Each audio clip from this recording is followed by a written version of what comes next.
I lay with my cheek pressed to the floor, the cement cool against my spent rage. I'd screamed. I'd bitten and scratched. Now I was paying for it, but I didn't care. I'd do it again. Rolling onto my back, I held my hand in front of my face, but only black stared back at me. They'd left me in complete darkness. My palm throbbed where a splinter of wood had pierced it, a glorious wound of rebellion. A wash of cold air drifted across my face, and I shot upright, certain it was the ghost of one of the forgotten girls. Fear pricked the soles of my feet, turning into pins and needles nicking their way up my calves. How long would they leave me here? Would they starve me? Forget about me until I began to rot and stink? I imagined Sister Gertrude dumping my wasted body into a grave next to other nameless girls. My family would never know what happened. I crawled across the floor with the pressing need to urinate. My sister and I had spent our whole life thinking up stories, dreaming up our futures. But life was not a story. It was full of solid, irrefutable facts, like the fact that I needed to pee, like this cold, hard cell, and my inability to imagine any way out of it. I clenched my body, trying to hold my bladder tight, but it was no use. Squatting, I hiked up my skirt and pulled down my knickers. Pee splashed down my leg, and I sighed with hot relief. The acrid smell of urine mixed with the onions and garlic they kept in barrels on the other side of the door. I'd been planted underground, buried with the vegetables. I'd be found purple and bruised and unrecognizable. I tried counting backward from 500, then from 1,000. I recited scripture, but became furious with God and switched to Shakespeare.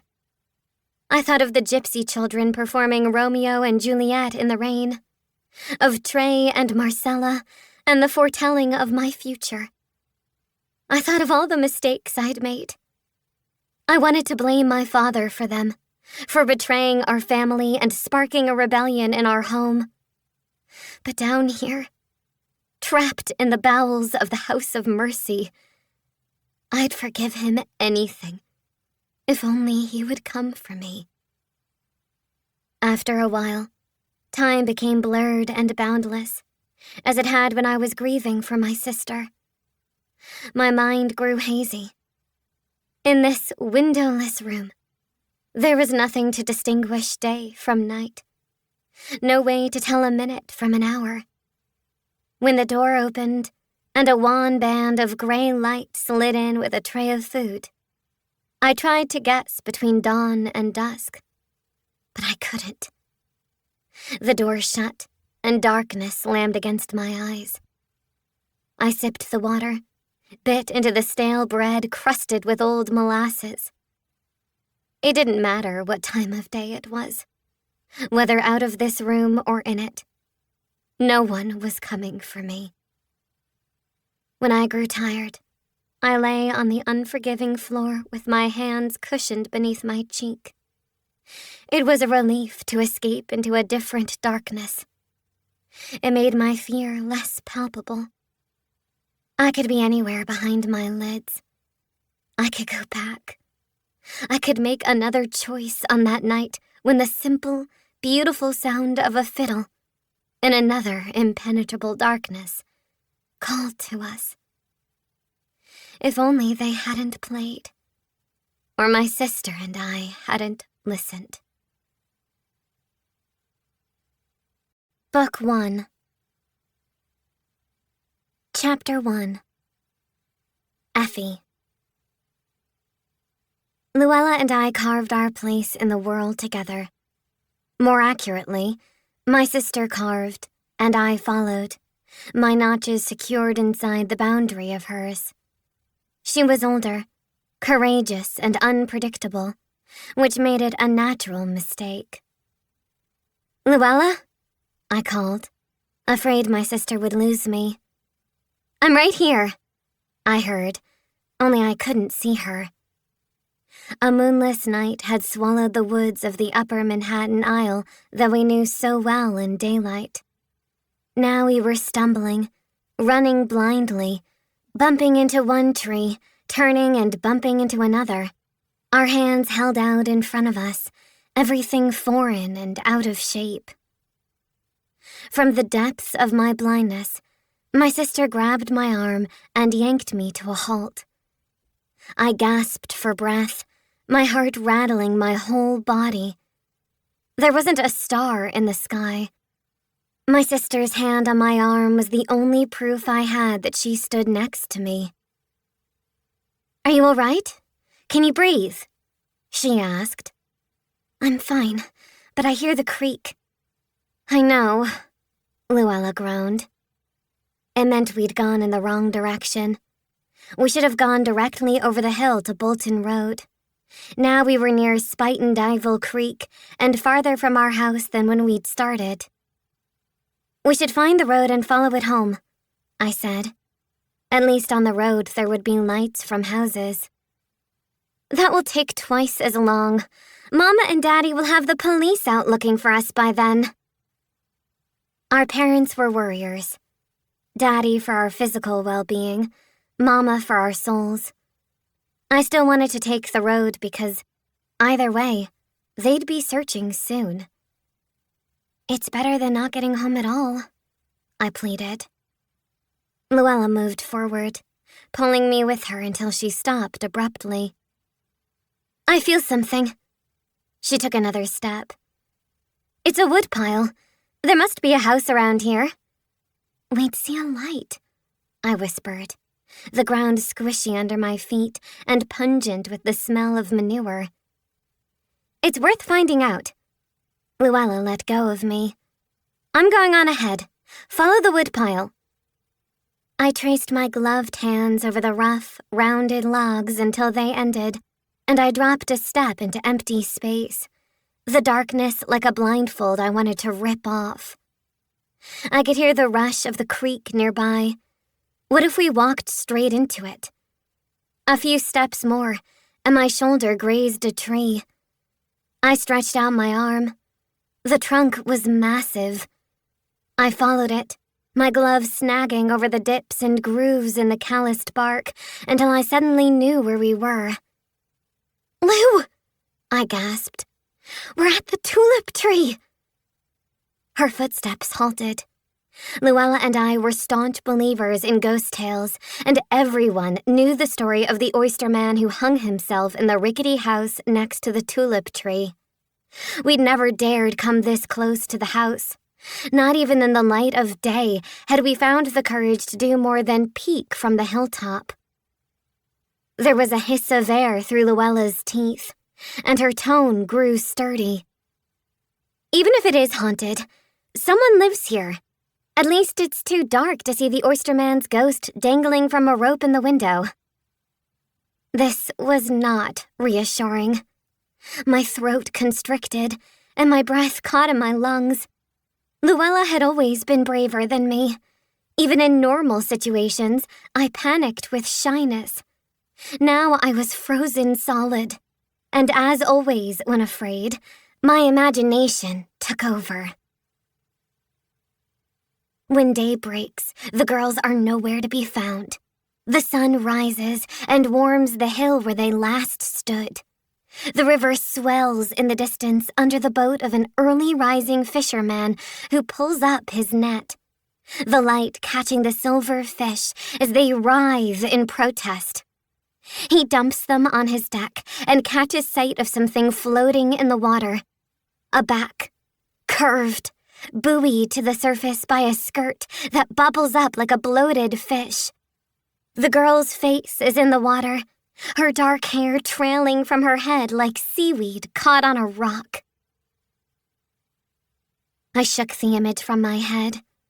The ground beneath my boots, the tree under my hands, The smell of rotting fish and manure were not my imagination.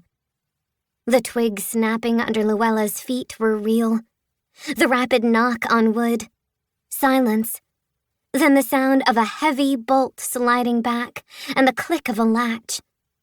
A light flared, and the ghastly face of a man appeared, bearded, with red-rimmed eyes and gnarled teeth exposed in a mouth wide with surprise. I screamed. The man jumped and made as if to slam the door when he saw my sister. "What the devil?" His voice boomed, and the lantern in his hand swung, splintering light across the trees. I was about to scream again when I heard my sister say, "Honey sweet."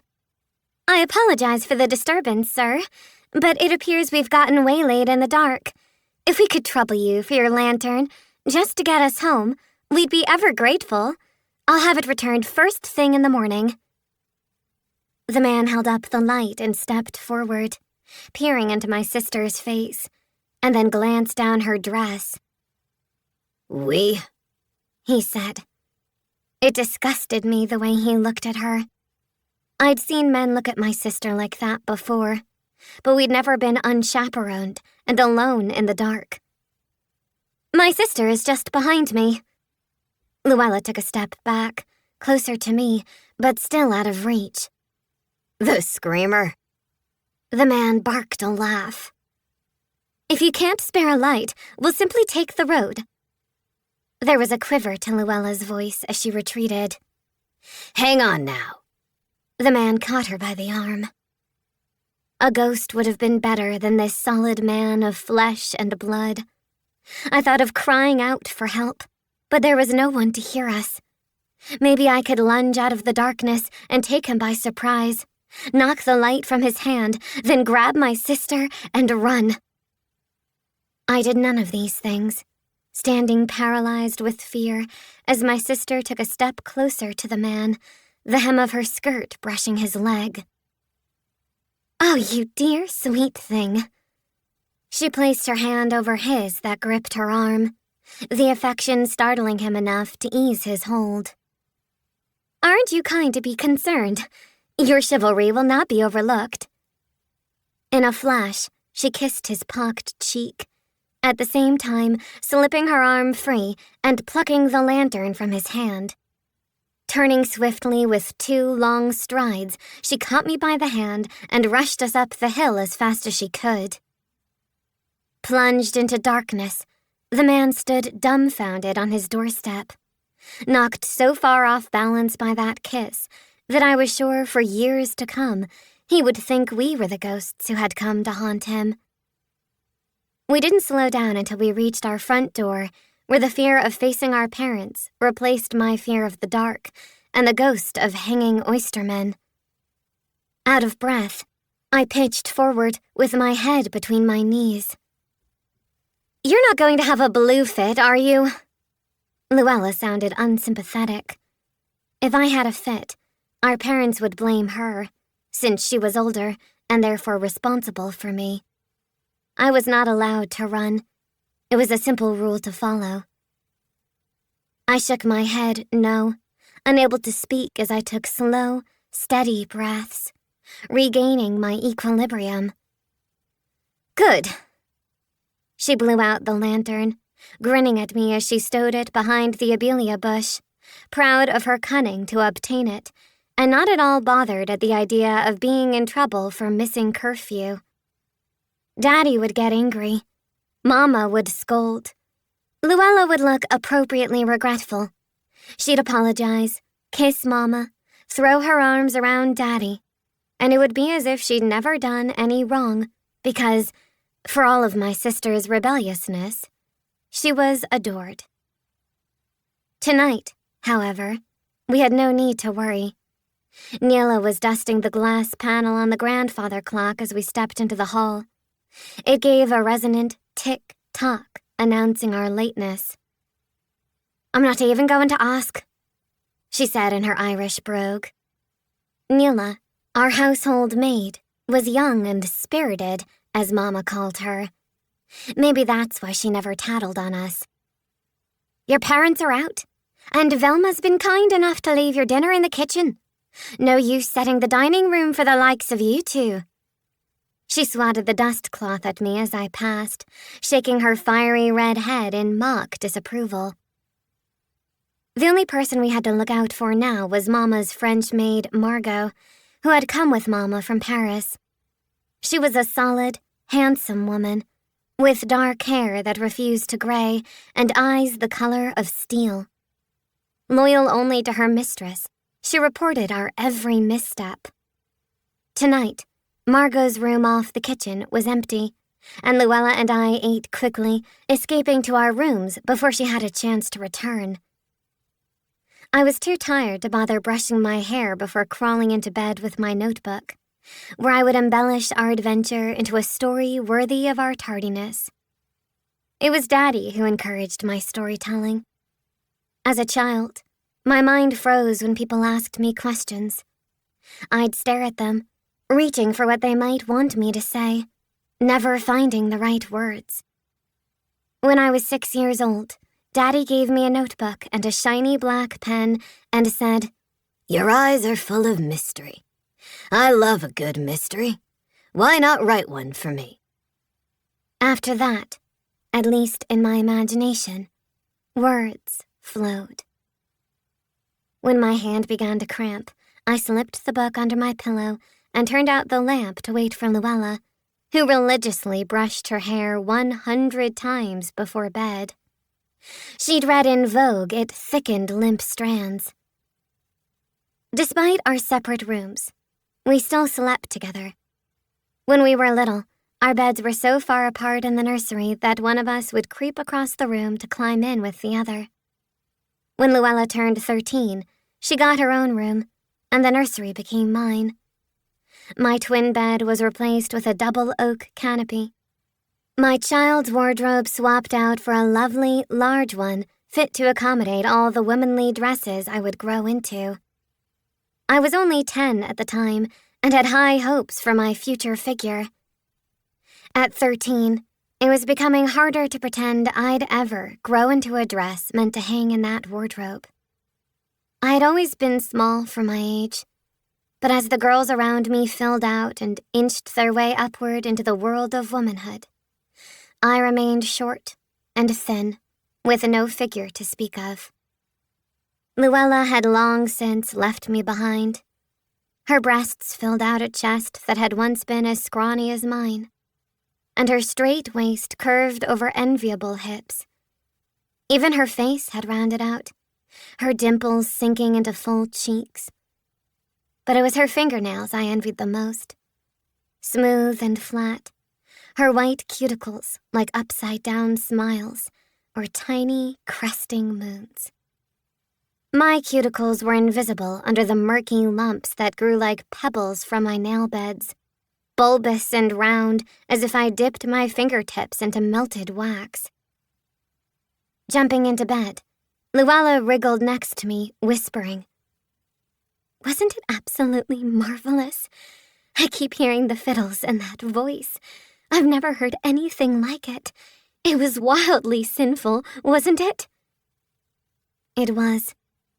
Our toes had been inches above the icy spring water at the base of the Indian caves when the music interrupted us. We had peeled off stockings for our pre-spring ritual of numbing our feet when fiddle notes pierced the air. Bewitched by a euphonious voice sailing through the trees, we forgot about our mission to will the buds of flowers open, snatched our shoes and socks, and scrambled up the grassy slope, halting at the tree line. The normally empty meadow was ringed with tents and brightly painted house wagons. Tethered horses munched on grass, while dogs lay with heads in their paws, watching a group of people encircle a woman dancing with her hands above her head, her floral skirts swelling like the surf, voices and fiddles singing around her in circles. Luella had wrapped her arm around my waist. I felt her body quivering. "Look at her. She's marvelous. It makes me want to move in ways I've never dared," she whispered, her desire beating off her like heat. Since the age of 5, my sister had trained as a ballerina under a Russian choreographer. "The French are good dancers," our very French mother informed us, her voice lilting with her accent. "But the Russians are great dancers. The Americans," she scoffed, "do not know the meaning of ballet." This gypsy dancer was something altogether different. I'd never seen anything like it. She was mesmerizing, her movements seamless and indefatigable. My sister and I stood for so long that we didn't notice the air cooling around us as the sun slipped behind the trees, leaving us in a darkness that twisted our sense of direction. Safe now in our warm bed, with our parents none the wiser, we both agreed it had been worth it. What if we'd never made it home? Luella wrapped her leg over mine. What if the oyster man got us and yanked me inside with his clammy ghost claw and slit your throat? Effie! What? I could be as brave as anyone in my own fantasies. You don't have to be so gruesome. He could just smother me with a pillow. Okay, he smothers you and takes you as his spirit wife. Meanwhile, I wander the empty house, hearing you, but unable to reach you. Mama and Daddy put out a search party, and I drown myself in the Hudson out of misery and fly up to heaven, never to see you again because you're stuck on Earth with the oyster man. You'd sink into hell for committing suicide. Luella was the least pious person I knew, and yet she still corrected me. Then the oyster man would be in hell too, which means we'd be together, wandering in hell for all eternity. A happy ending.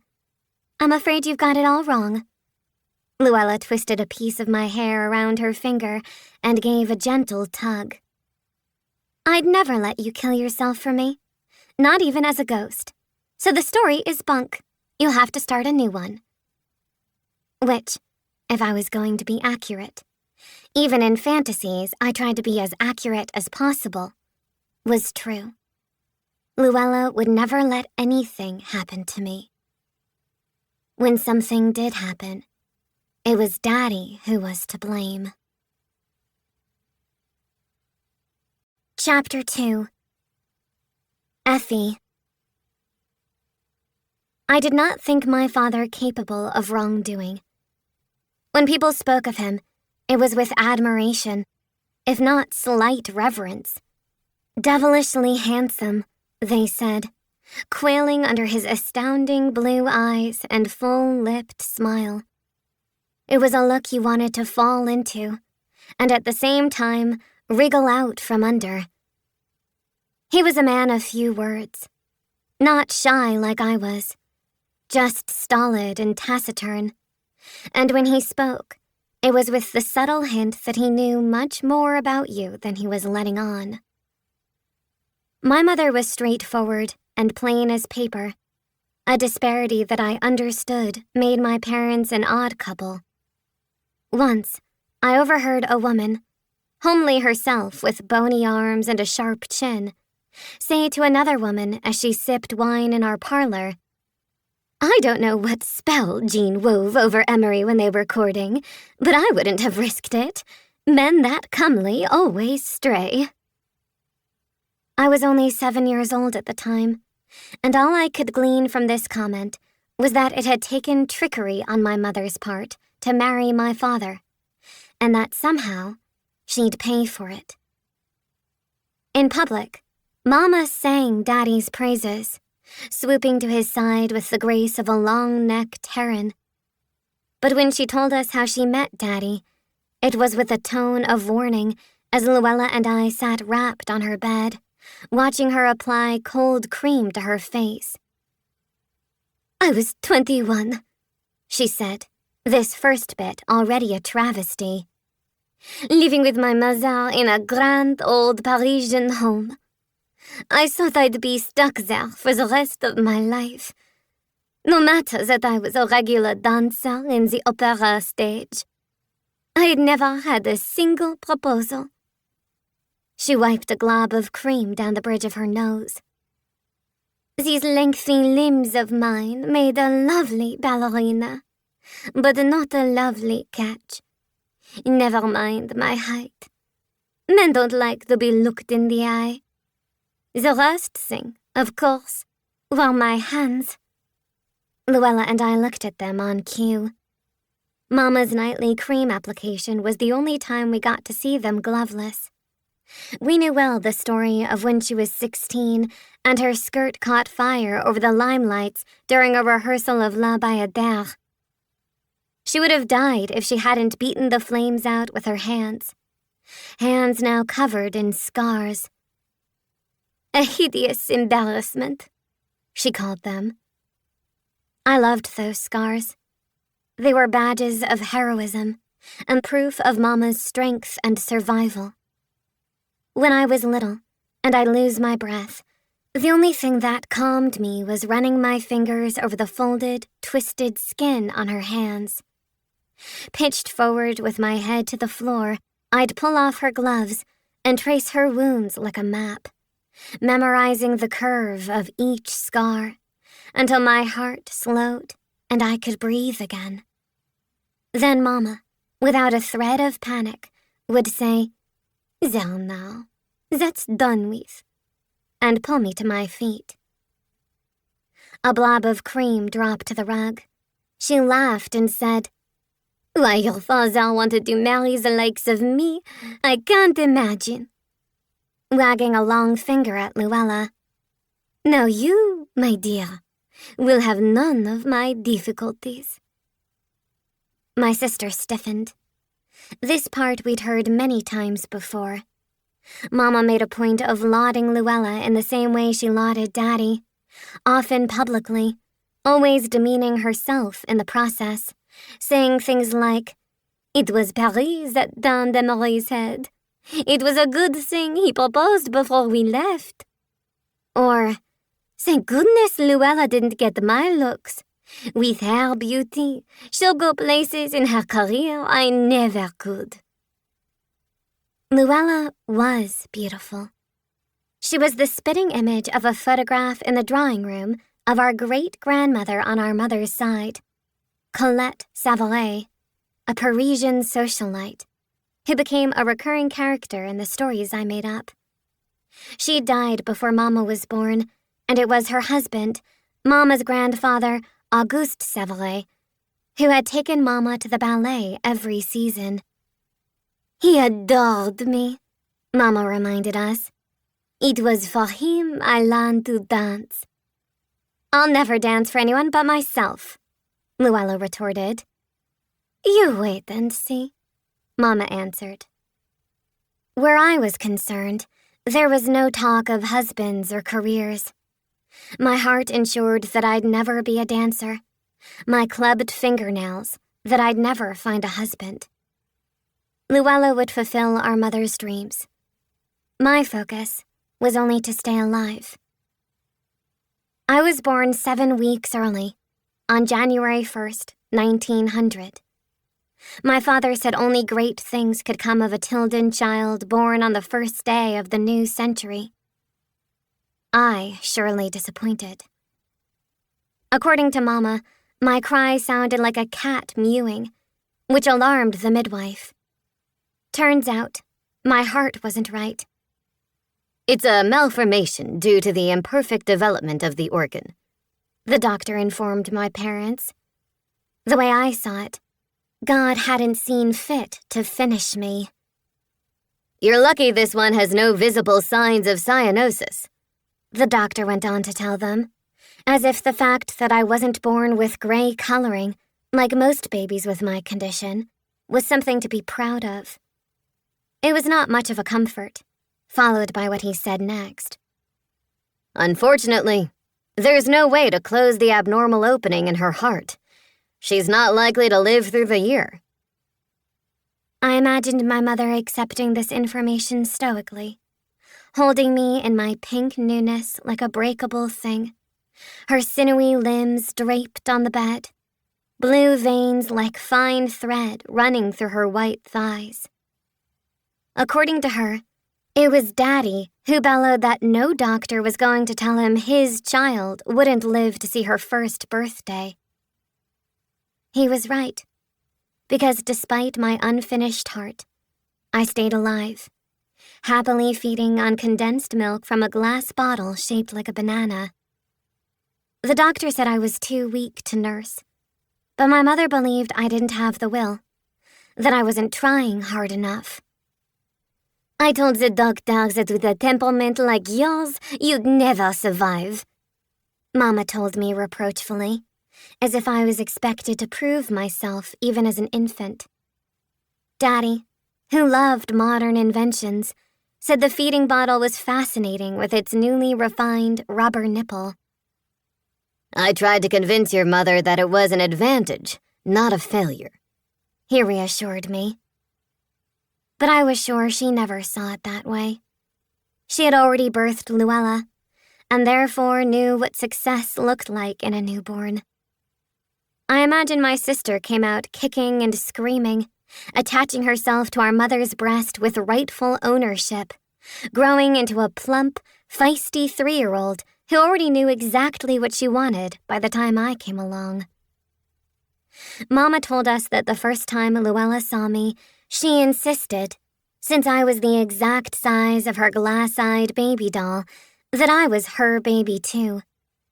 She'd swaddle me and place me in the stroller next to her doll, stroking my soft head and the hard doll's with equal care. I used to picture this doll as my strange twin, wondering if it haunted my mother to see this lifeless version of me, a reflection of what she feared I'd become. Dr. Romero monitored my heart monthly during the first year of my life. After that, it became a yearly examination, the fat, smelly, cold-fingered doctor declaring each time I walked in, "Ah, look who we have here," as if surprised to see me, when clearly I was expected. During these visits, I had Mama's sole attention, which made me not mind them so much. My heart didn't hinder me. I was agile and energetic, though small for my age, and if I didn't exert myself, I could keep my blue fits to a minimum. Luella named them for the terrific shade of blue I'd turn. Selfishly, I didn't think how these visits affected Mama until a chilly September afternoon when I was 8 years old, and she took me by train to the east side of Manhattan, to a quiet street lined with stately brownstones.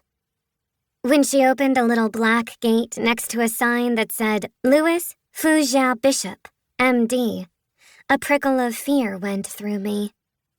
I had the sense my mother was pushing me towards something dangerous I couldn't see.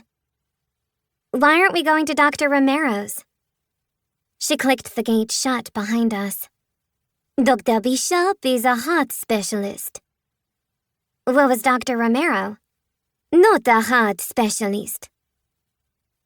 The examining room was stale and bare, with a sharp vinegar smell like the pickles Velma canned in the kitchen.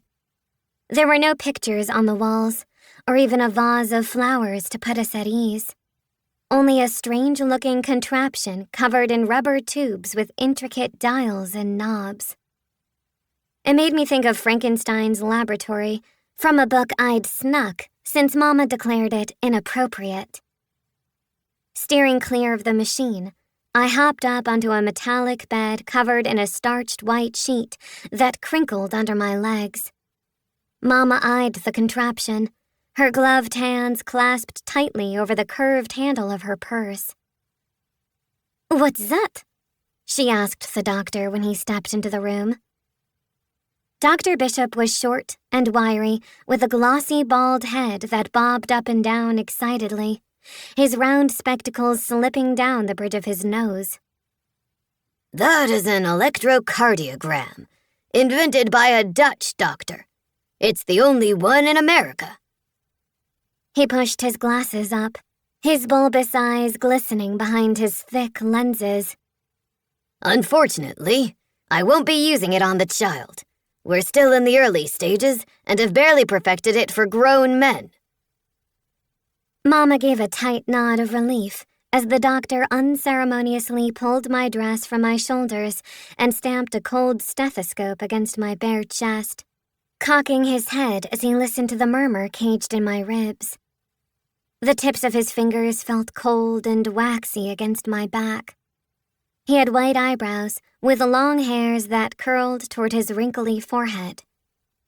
The face of an executioner, I'd write in my journal later, handing over a death sentence as solemnly as one slips a cloth over a prisoner's head at the gallows. Dr. Bishop unplugged the stethoscope from my chest and let it fall around his neck. I stuffed my arms into my dress sleeves and yanked it up over my shoulders. Mama quickly buttoned the back as I held my hair out of the way, my nudity a point of embarrassment for both of us. The doctor tugged the glove from my right hand and inspected my deformed fingernails, a side effect of my heart condition. One I've never understood, hearts and fingernails having little to do with one another. Like Mama, my gloves came off only at bath and bedtime. The air felt wonderful between my fingers as the doctor lifted my hand into the sunlight from the window. How long has she had the clubbing? It started when she was 5. Has it gotten worse? It stayed pretty much the same. Will it get worse? She glanced at her own hands concealed in expensive satin. Around my sister and me, my mother was a tower of strength. Around doctors, or men in general, including my father, she weakened, ready to be declared wrong at every turn. I thought now, as I'd thought many times, that if she took off her gloves, she'd feel braver, like she didn't need to hide. She'd be as strong as she was sitting beside me when I lost my breath. Ignoring her question, the doctor banded his fingers around my upper arm. Has she always been this thin? She eats plenty. She's just a thin child. She's not just a thin child, Mrs. Tilden. She's a child with a ventricular septal defect. Come with me. He strode into an adjacent room with the cold authority I had learned to associate with doctors. My mother, in her smart white blouse and gored skirt with pearl buttons, followed with her submissive shuffle. Shut the door, he said. Mama turned and gave me a warning look, closing the door behind her. As if anyone could get into trouble in this barren room, I thought. I waited, lifting my legs up and down, my black boots making round shadows on the floor that appeared and disappeared like twin moons. Dr. Romero had never made a big deal of my clubbed fingernails or pointed out how thin I was. I'd never heard the words ventricular septal defect. I didn't like the sound of defect. Bored, I peeked behind a curtain that hung to one side of the table and saw a tray of frightening tools. I quickly dropped the curtain and sat straight, eyeing the machine in the corner.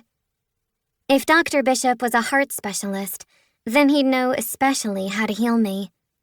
Maybe he wasn't an executioner, but a mad scientist, able to seal shut a heart like Frankenstein's ability to infuse life into an inanimate body. A hand appears, thin and ashen. Wispy fingers float to the sheet that falls to the floor, revealing the body of a child. Her eyes are blank, colorless marbles, her skin transparent, her bones white lines of solid cartilage. In every aspect, she is dead.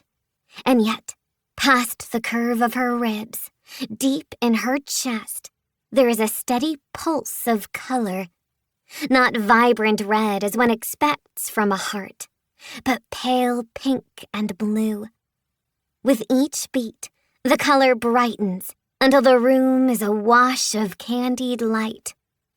Slowly, she rises. I tugged at the sheet bunched under my legs. I wasn't sure I wanted to be healed. I liked surviving. Others were expected to live year to year without incident. But my years were accomplishments. Each birthday meant I'd done a good job staying alive. What would matter now, I wondered, if I didn't need to work hard at living? Mama emerged from the doctor's office frowning, the thin lines of her arched brows pulled together. "Come," she beckoned, her fingers swooping through the air. I jumped off the table and my boots blasted to the floor. The doctor winced. "Sorry," I said, and he gave me a weak wave, looking as if he just realized I was a child. We took a cab home, driving slowly through the crowded Manhattan streets, the driver's duster jacket and goggles coated in a layer of dust that kicked up from the road. Mama wrapped her scarf over her mouth. I didn't mind the grit on my tongue. It felt satisfyingly real. I tried to focus on the sun on my face and the smells from the food vendors, but Mama kept glancing at me with an anxious smile that made my stomach uneasy. Why didn't I get to know what was said in that doctor's office? After all, it was my heart. As soon as we stepped into the hall, Mama shooed me up to my room, but I snuck back down and sidled up to the parlor door. Daddy had come home early from work, which was unusual. Through a crack in the partially opened door, I watched my mother pace over the oriental rug, her skirt a vivid blue under the blaze of the chandelier, her face animated. Behind her, the fire crackled and spit inside the iron gate. My father sat on the sofa, running his hand methodically over the seat like he was stroking an animal. His vest was undone, and his tie askew. Normally, Daddy was meticulously put together, and I found something profoundly disturbing about his disarray. Mama must have felt it also, because she leaned over and compulsively straightened his tie, saying something in a low voice I couldn't hear. Daddy flicked her hand away, standing so abruptly he bumped the glass lamp on the end table. It tipped, threatening to fall, before he reached out and steadied it. A sob escaped Mama. The sob was not for the lamp. I wanted him to reach out and steady her, but Daddy turned his back and gazed into the fire. What did he say, exactly? Mama was very still now. He said, "There is no treatment to close the abnormal opening in her heart." What kind of pathetic specialist is he? He said there are new experiments happening all the time. Daddy turned. Then there's hope? I don't know. Then why did he say 3 years? He said, perhaps 3 years. Perhaps. Disgusted, Daddy turned back to the fire with his hands latched behind his back. I moved away from the door with a heavy sadness. I didn't know how to comfort my parents. I was sorry to be the cause of all their worry. But what I couldn't explain, not even to Luella, was that I didn't mind having the hole in my heart. I viewed the world through that small, damaged portal. It was a weakness I sharpened my strength upon. From behind its protective edges, I could be brave. Just like Mama's disfigured hands were proof of her strength, my open heart was proof of mine. If only people could see it, they'd know how strong I was. I decided right then and there that the bespectacled doctor was neither executioner nor mad scientist. He was an overgrown fly trapped in an old man with a fancy machine who knew nothing whatsoever about children's hearts. I was not going to die on my parents. I would continue to gather years for them, pocket away birthdays. My survival would be long and exceptional. That night, I didn't say a word to my sister about my doctor's visit, and she didn't ask. She'd never believed I was dying anyway. Good night, Effie. She kissed my cheek and dropped onto her stomach. Now don't go yanking the covers off me," she added, falling asleep with her elbow jammed into my side. I stared at the ceiling, envying how easily my sister went to sleep, her soft breath rustling the cool night air. The poke of her elbow was both irritating and a comfort, this point of solid, lasting bone. Chapter 3. Effie. The morning after Luella and I discovered the gypsies, I did not notice anything different about my parents. I should have. It was the beginning of the earth shifting beneath our feet, and yet all I hoped was that they didn't notice our late-night excursion. Hungrily, I heaped my plate full of shirred eggs and stewed prunes, exchanging a look of complicity with Luella, whose plate was as full as mine.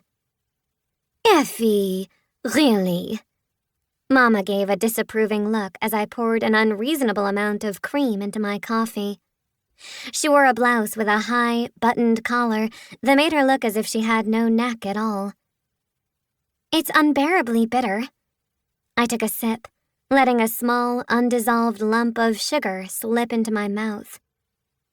If you are grown up enough to drink coffee, then you're old enough to get used to the bitterness, Daddy said, his eyes roaming down the page of his newspaper. His pinstripe vest was pressed straight as a board, and his hair was parted on the side with a slight wave frozen over his forehead. I could smell the pomade from across the table. My father, in spite of throwing lavish parties and hiring the best tailors, did not believe in indulging incidentals like tea when he preferred coffee. He was cheap in certain ways, we'd learned. My grandfather had been one of the founders of the soda water industry, and Daddy had taken over the business when he died. It was thriving, according to Mama, and yet the only servants Daddy allowed were our housemaid Neela, our cook Velma, a middle-aged colored woman with towering hair who lived in Harlem and told me she took the underground at 4:30 in the morning to get here in time to make our breakfast, and the formidable and ancient Parisian Margot. There had been more servants when we were little, but Daddy believed in economizing. There wasn't the need for servants like there used to be, he said. Consequently, Luella and I would not be getting our own ladies' maids, as did every other girl we knew. Luella had thrown a fit, but Daddy wouldn't budge. He said Margot could help us when needed. Otherwise, we'd have to learn to button our own dresses. I didn't mind. I admired Daddy's practicality, but didn't dare say this to Luella. This morning, I wasn't dwelling on bitter coffee or buttons. I glanced at my sister rapidly eating her eggs, certain we were thinking the same thing. The gypsies. We had to go back in the light of day. Maybe they'd tell our fortunes. Maybe they'd play their music again. After all, it was Saturday, a day without school or 11 o'clock mass. On the whole, our parents did not approve of idle time. But somewhere Daddy had read about the importance of exercise in children and believed that fresh air did our minds and souls good. He'd convinced Mama that developing an appreciation for the natural world would give us a greater appreciation for God. We would awaken Sunday morning with reverence and heaps of piety. Incidentally, our delicious outdoor adventures only made Sunday Mass more unbearable, but we weren't about to tell our parents that. I sucked up my wiggly eggs, hoping we could slip away quickly, when Luella said, "Daddy, what do you know about the gypsy encampments?" This was so like her, to brazenly go to the edge of being caught just to prove she couldn't be. Daddy folded his paper and set it aside. Why? What do you know about them? Only that they're camping near here. I read it in the paper.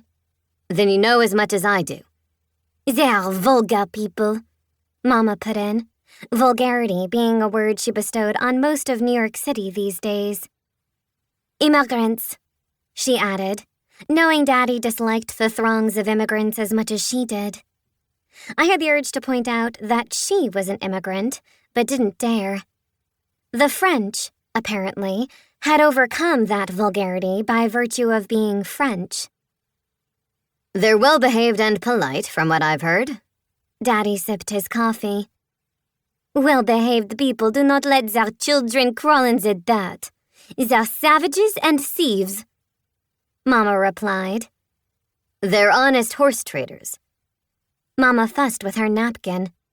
They tell fortunes and take people's money for it. That is thieving. What if the fortune comes true?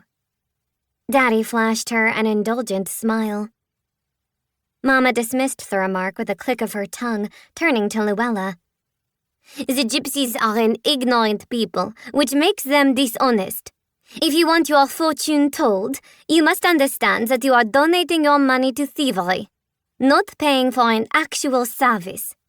If they set up their booths on the street, I'll indulge you and we can call it charity. Otherwise, you're to stay away from their camps.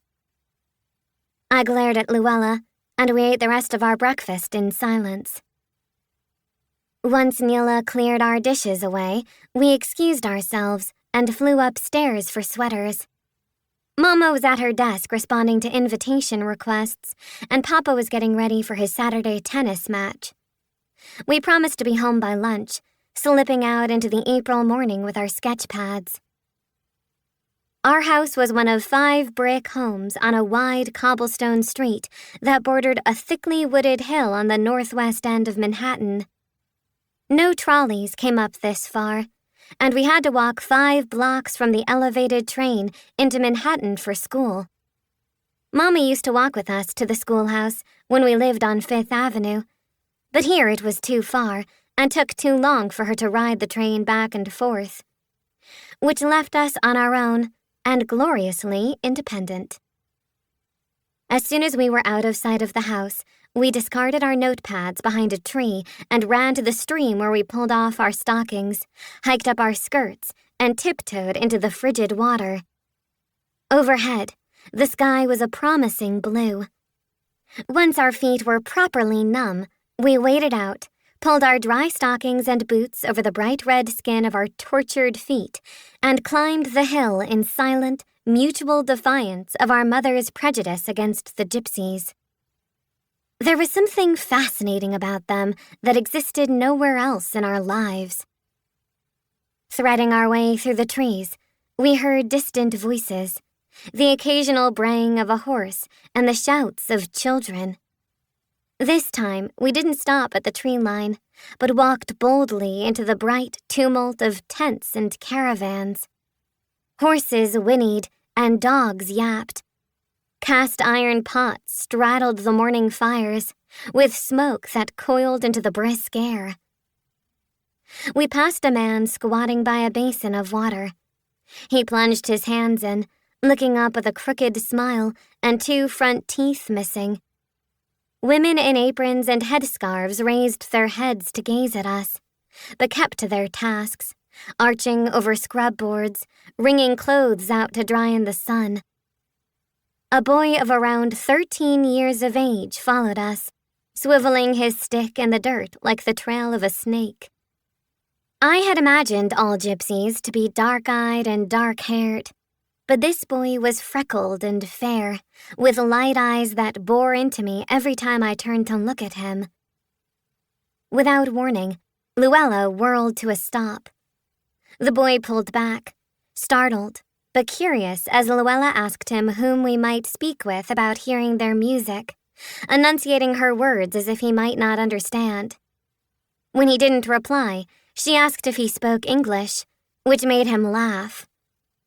Only my grandparents still speak Romani, he said in a pitched English accent. Trayton Tuttle, at your service. You may call me Trey. He flourished his stick and rotated on his heels, turning from snake conjurer to gentry as he spoke. I'll take you to my ma, he said, and marched in the opposite direction, his stick tapping the crude path as if it were Park Avenue. He disregarded the puddles, holding his head comically high and plowing right through them as mud splashed up his pant legs. I couldn't help smiling. We were taken to a pillar of a woman who stood in the doorway of an open tent watching our procession. She wore a floral apron and matching headscarf. The door flaps were rolled to either side of her, adding to the stage-like effect of the scene as Trey stopped, swept an illusory hat from his head, and clasped it to his stomach. "I present my ma, the lovely Marcella Tuttle of Sussex." He bowed with all the grace of a prince, and Marcella swatted him on the back.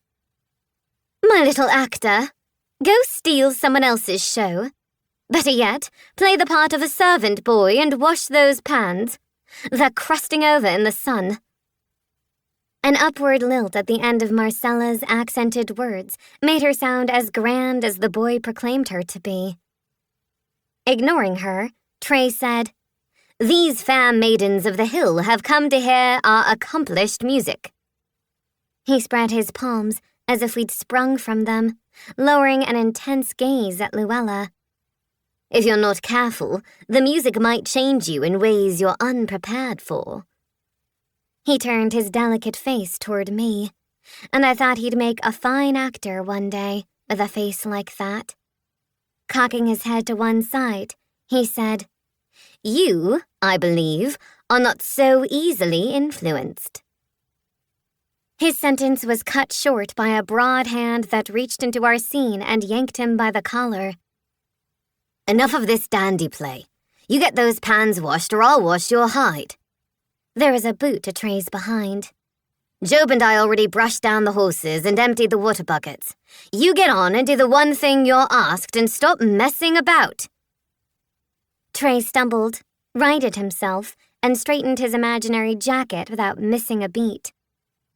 "There are ladies present," he said haughtily, lifting a stack of pans and carting them away with a wink at me over his shoulder. The intruder was a gangly young man, youth persisting in his smooth face, the man-to-be surfacing in his baritone and swagger. He had a wide jaw and eyes that were dark, but not lightless. He stuck out his hand. "Sydney Tuttle," he said, shaking first my hand and then Luella's, before addressing Marcella. "You can't let him go on like that, Ma. People will think him odd." Marcella was a woman armed with size, her shoulders round and large as a man's, her back straight, her step deliberate. "You leave him be," she said, moving to the fire and setting her intention on prying a loaf of bread from an iron pan. Sydney walked off, drawing Luella's attention without offering her a glance. Marcella ripped the bread into sections, eyeing us over the snaking smoke. "Trey's friendlier than he should be," she said. "What is it you want?" My tongue went heavy in my mouth, but Luella spoke up without hesitation. "We heard your singing yesterday. It was the most beautiful sound. We hoped we might be lucky enough to hear it again." Marcella remained taciturn. "We don't sing for strangers. Not our own words, anyway. Not unless we're spied on." I tugged on Luella's sleeve, but she plunged ahead. "We didn't mean any disrespect. We just happened by. It was magnificent. Any stranger would have stopped to listen." Spark shot up from the fire as Marcella poked it with a stick. "Like I said, we don't sing for strangers." My throat was thick with nerves. I wanted to leave, but Luella stood rooted. "I'm Miss Luella Tilden, and this is my sister, Miss Effie Tilden." She gave a slight curtsy. "You are Marcella Tuttle of Sussex, which makes us officially introduced and no longer strangers." The corner of Marcella's lip curled, as if suppressing a grin. She eyed Luella, giving a final jab to the fire. "Your parents know you're here." "Of course," Luella answered. "My father says you're fine horse traders." "Ha!" The syllable rang out in disbelief. Marcella looked at me, jutting her chin at 2 chairs. "Sit." It was not a tone you disobeyed. Luella pinched my hand as we sat, which meant, "I told you so." She always got her way. Bone china plates, as lovely as the ones we had at home, were placed in our laps, and we balanced them on our knees, trying to keep hunks of bread from sliding off. The bread was crispy, dense and sweetened with raisins. I had never eaten anything baked out of doors, and I imagined I could taste the crust of earth, the nectar of ash. Through the tent flap, I saw a tidy room with a trunk and a double bed on a wooden frame with an ivory coverlet. These gypsies were as civilized as my father said, and yet I sensed what it was about them that made my mother fearful.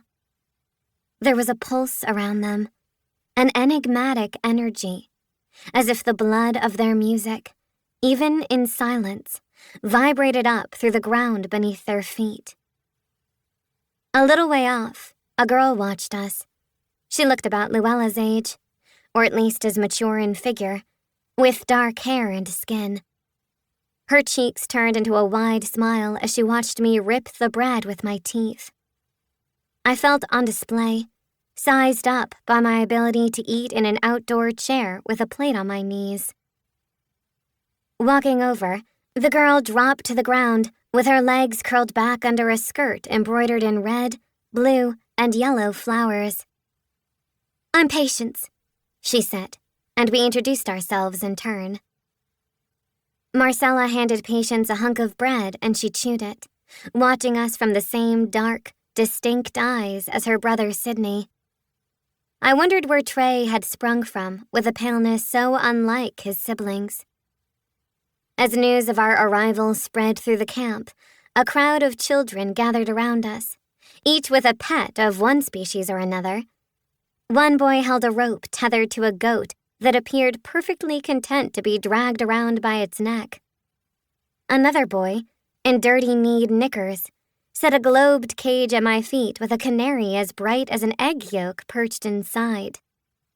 The bird cocked his head and fluttered his resplendent feathers as the boy opened the little wire door and reached for him.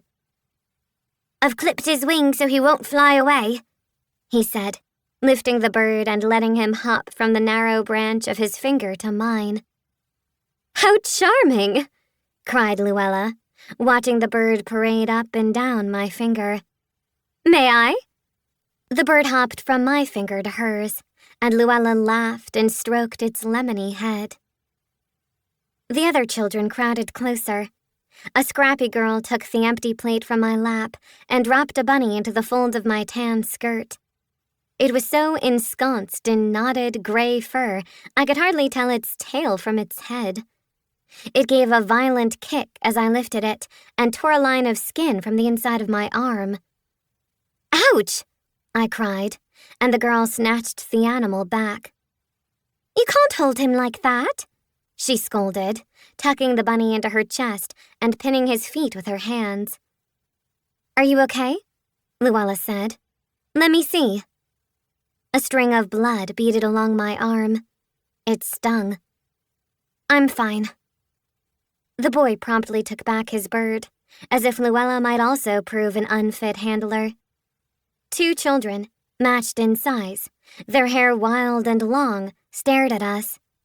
The girl stuck out her hand, and we realized they were expected payment for their generosity. Despite our mother's warning, we'd both brought money in hopes of getting our fortunes told. We dug into our pockets and dropped a nickel into the children's palms. This, of course, brought more children with dogs, bunnies, birds, even insects. But we shook our heads, not about to waste what we needed to reveal our futures.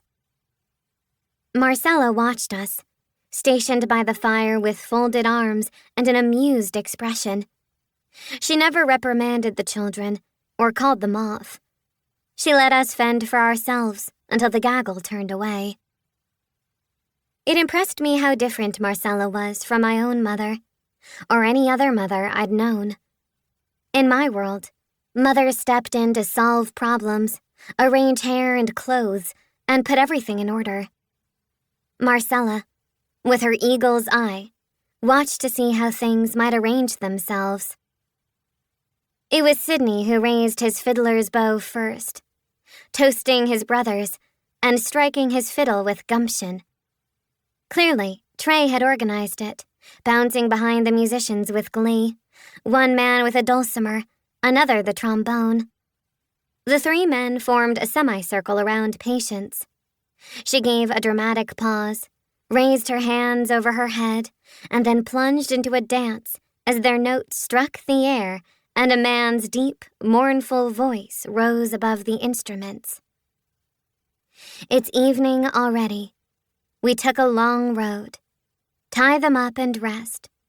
Oh, my brothers. Oh, my brothers. Patience's skirt lifted, and her hands spun ribbons of color as she plucked the scarf tied around her braid, her loose hair creating its own commotion. The instruments quickened, and just as I was certain she'd vanish in a heap of hair and fabric, her hand emerged from the whirling mass and reached for my sister. Someone made a whooping sound. The fiddles double-timed. Luella needed no instruction. She danced with Patience as if it's what she'd always done, her arms and legs surging under the seams of her clothes, her limbs broken free. Caught up, I felt transported into a heavenly world of color and the voices of riotous angels, their haunting music opening up a longing in me that had no name. Watching from my chair, I was aware of Marcella's presence only when I felt her hand on my shoulder. Her fingers so close to my face, I could see tiny cracks in her knuckles and smell the strangeness of her skin. It seemed an unconscious gesture, as if the music had softened her, and she diminished, her body seeking earth instead of sky. Propped up by the narrow shelf of my shoulder, this large woman swayed, and I began swaying with her from my seat. My shyness dissolved against the closeness of our bodies. My body racked with the pulse of the music, my chest with the thrum of my heart. I had never felt anything so powerful and disorienting, and there was a fluttering in my chest like the arrival of a swarm of tiny, caged canaries. Music feeds the heart. Marcella nodded down at me, as if she could feel my quickening pulse through my shoulder. And mind. She tapped the side of her head. And soul. She thrust her hands upward, and the music seemed to come straight out of her fingertips as she lifted them into the vast bowl of blue above our heads. Trey emerged from the chaos and took one of his mother's hands. She reached for mine with the other, and I was pulled from my chair. It didn't matter that I didn't know how to dance their dance. The fiddles drove the soles of my feet, the flutes my arms, the accordion my hips. Shaken from my inhibition, I soared until the wings in my chest weakened and faltered, and I became breathless. I pitched forward, gulping for air, my lungs conspiring with my sneaky heart. No matter how many fits I had, I never got used to the terror of not being able to breathe. "Are you okay?" Trey cried. He pulled me aside and tried to hold me up, but I pushed him away and squatted with my head bent forward, bearing down with my whole body until my breathing slowed and my struggling capillaries opened their way back to my chest. Trey squatted beside me, his hand tight against my shoulder blade. "I thought you were choking." No one else had noticed, and the musicians played on. "I'm fine. It's nothing." I stayed on my knees, disappointed that I'd ended such a glorious moment so pathetically. Trey eased to the ground next to me, cross-legged and yanking up tufts of grass, his head bobbing in time to the music. The top of his hair was dull with grease, the strands like dried wheat. A final song trilled through the air. Fiddles and bows went limp. Patience and Luella bent over their knees, gasping and laughing, their limbs shaking. A large, bearded man with pitch-black hair put an arm around Marcella and kissed her. The dulcimer player slapped Sydney on the back. I watched my sister yank up the stockings that had bunched around her ankles. When she righted herself, her face was florid, drops of sweat sliding down the sides of her cheeks. Patience drew her away, and I watched them splash their faces in a tin of water by the side of a wagon. The bunny scratch on my arm began to throb. Trey tossed a clump of bluets in my lap, little bursts of yellow at their centers like a lap full of miniature skies holding their own suns. The blue girl. He smiled, jumped up, and careened away. My tiny blue sky sprinkled to the ground when I stood up, looking for Luella. I found her sitting on the steps at the back of a wagon with Patience trying to braid her hair. "We should head home," I said. "Did you love it?" Luella beamed. "How was my dancing?" "Good." Her dancing was always good. She didn't need me to tell her that. "I tore a stocking." She flipped up her skirt to flaunt the damage, her head yanked back by Patience. "Hold still," Patience ordered, her forehead scrunched with concentration. She was doing a terrible job. Thin strands slipped out everywhere. Luella's hair never braided properly. Patience scowled, then pulled her scarf from her skirt pocket and wrapped it over Luella's hair, tying off the ends of the braid with a look of triumph. "Much better." Touching the silk, Luella craned to see the back of her hair. "I can't take your scarf." Patience shimmied her liberated hair over her shoulders like a horse showing off its mane. "I'll just have to wear my hair like this until you bring me a replacement, which means I'll be in tremendous trouble until you return." Luella hopped off the wagon, and as she slung her arm through mine, said, "I'll bring you a scarf so lovely, Patience, you'll never want to take it off. Then I'll never be in trouble again." Patience leaned back with one leg stuck out over the wagon step. "And you'll owe me one," Luella said. Their voices held a challenge, their look a friendly taunt. Later, I would realize that this teasing was a prelude to a friendship. But at the time, it just drifted into the strangeness of the day. As we made our way out of camp, Sydney watched us over the crest of a horse, measuredly stroking the dip in her sleek brown spine. When he caught Luella's eye, he said, "You should come when the moon's out. We'll play again." It was a ridiculous invitation, but my sister only smiled. Chapter 4. Effie. That night, Luella crept into my room with a confiscated issue of Mama's Good Housekeeping magazine. We lay side by side, flipping through the spring fashion, Patience's hair arrangement displayed over Luella's shoulder. "Gracious," she flicked a page. "I hope Mama doesn't see this YWCA summer camp. A hike to the lake with baskets and cameras, tennis, a little friendship fire. Well now, you can't beat that. Morning Bible classes and afternoon Vesper services. Held out of doors, it lays fresh emphasis on the beauty of God's world, refreshment of the body and soul. Remember how there was talk of sending us off last summer? They're sure to do it this year." She pressed a theatrical hand to her heart. "Daddy fears for my soul." "They wouldn't dare send me. And they won't separate us, so I'm sure you're safe. Promise to have a few fits to put them off?" "Promise," I lied. I'd gotten good at hiding my fits and had no intention of telling anyone about my earlier mishap. "Patience said they won't be moving on until fall, which means we can go to the gypsy camp every day." "You mean to go back?" I wasn't sure how I felt about sneaking out again. I most certainly do. I'll dance with the gypsies all summer if we're not sent to some dastardly camp. But we leave for Newport in June.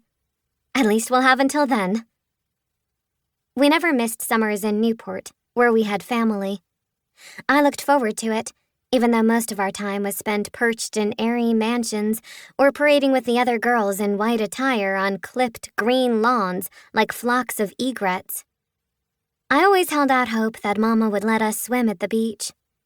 She believed it unseemly to wear a bathing suit, and so far, all we'd been allowed was a fully shrouded walk on the sand with salt on our lips and spray sneaking under our dresses.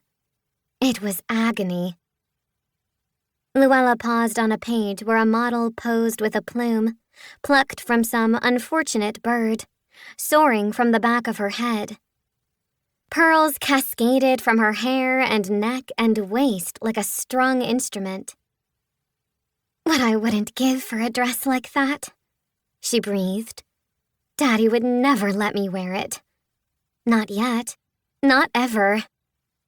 Luella clapped the magazine shut and slid it under the bed out of view. She turned off the light and pulled the coverlet to her neck.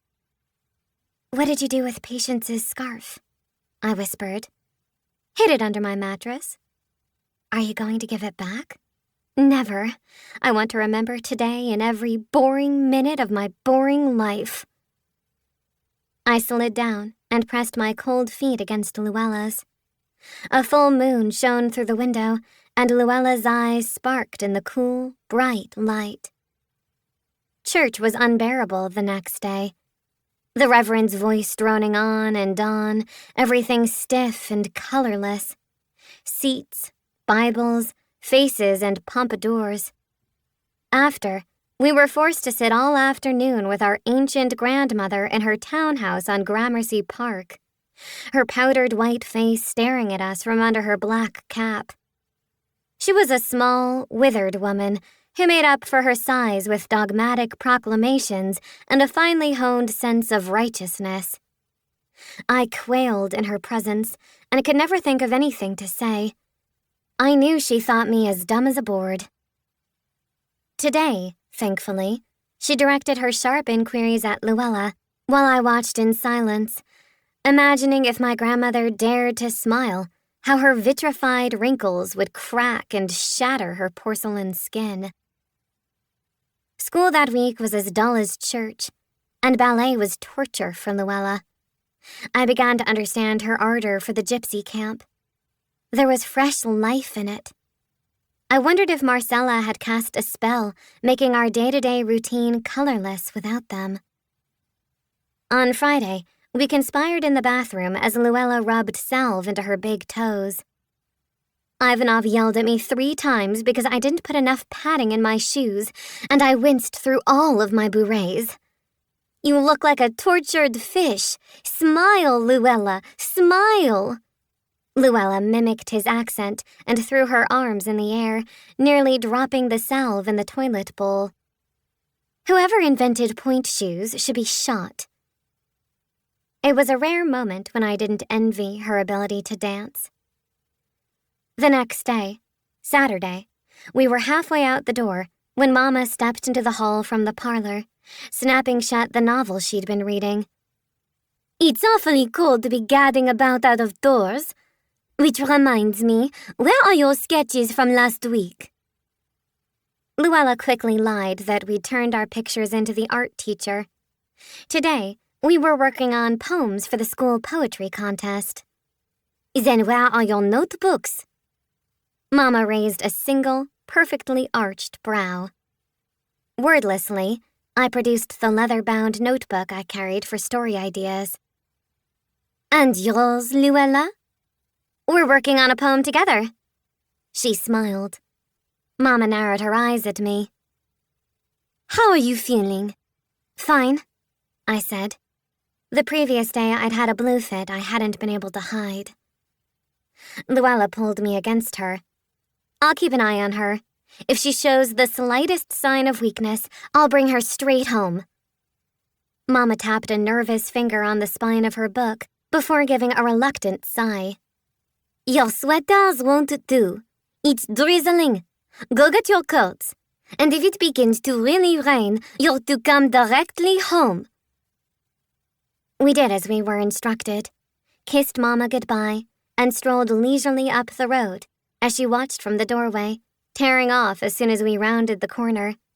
Bruised clouds grazed the horizon, and a thin mist settled over our shoulders.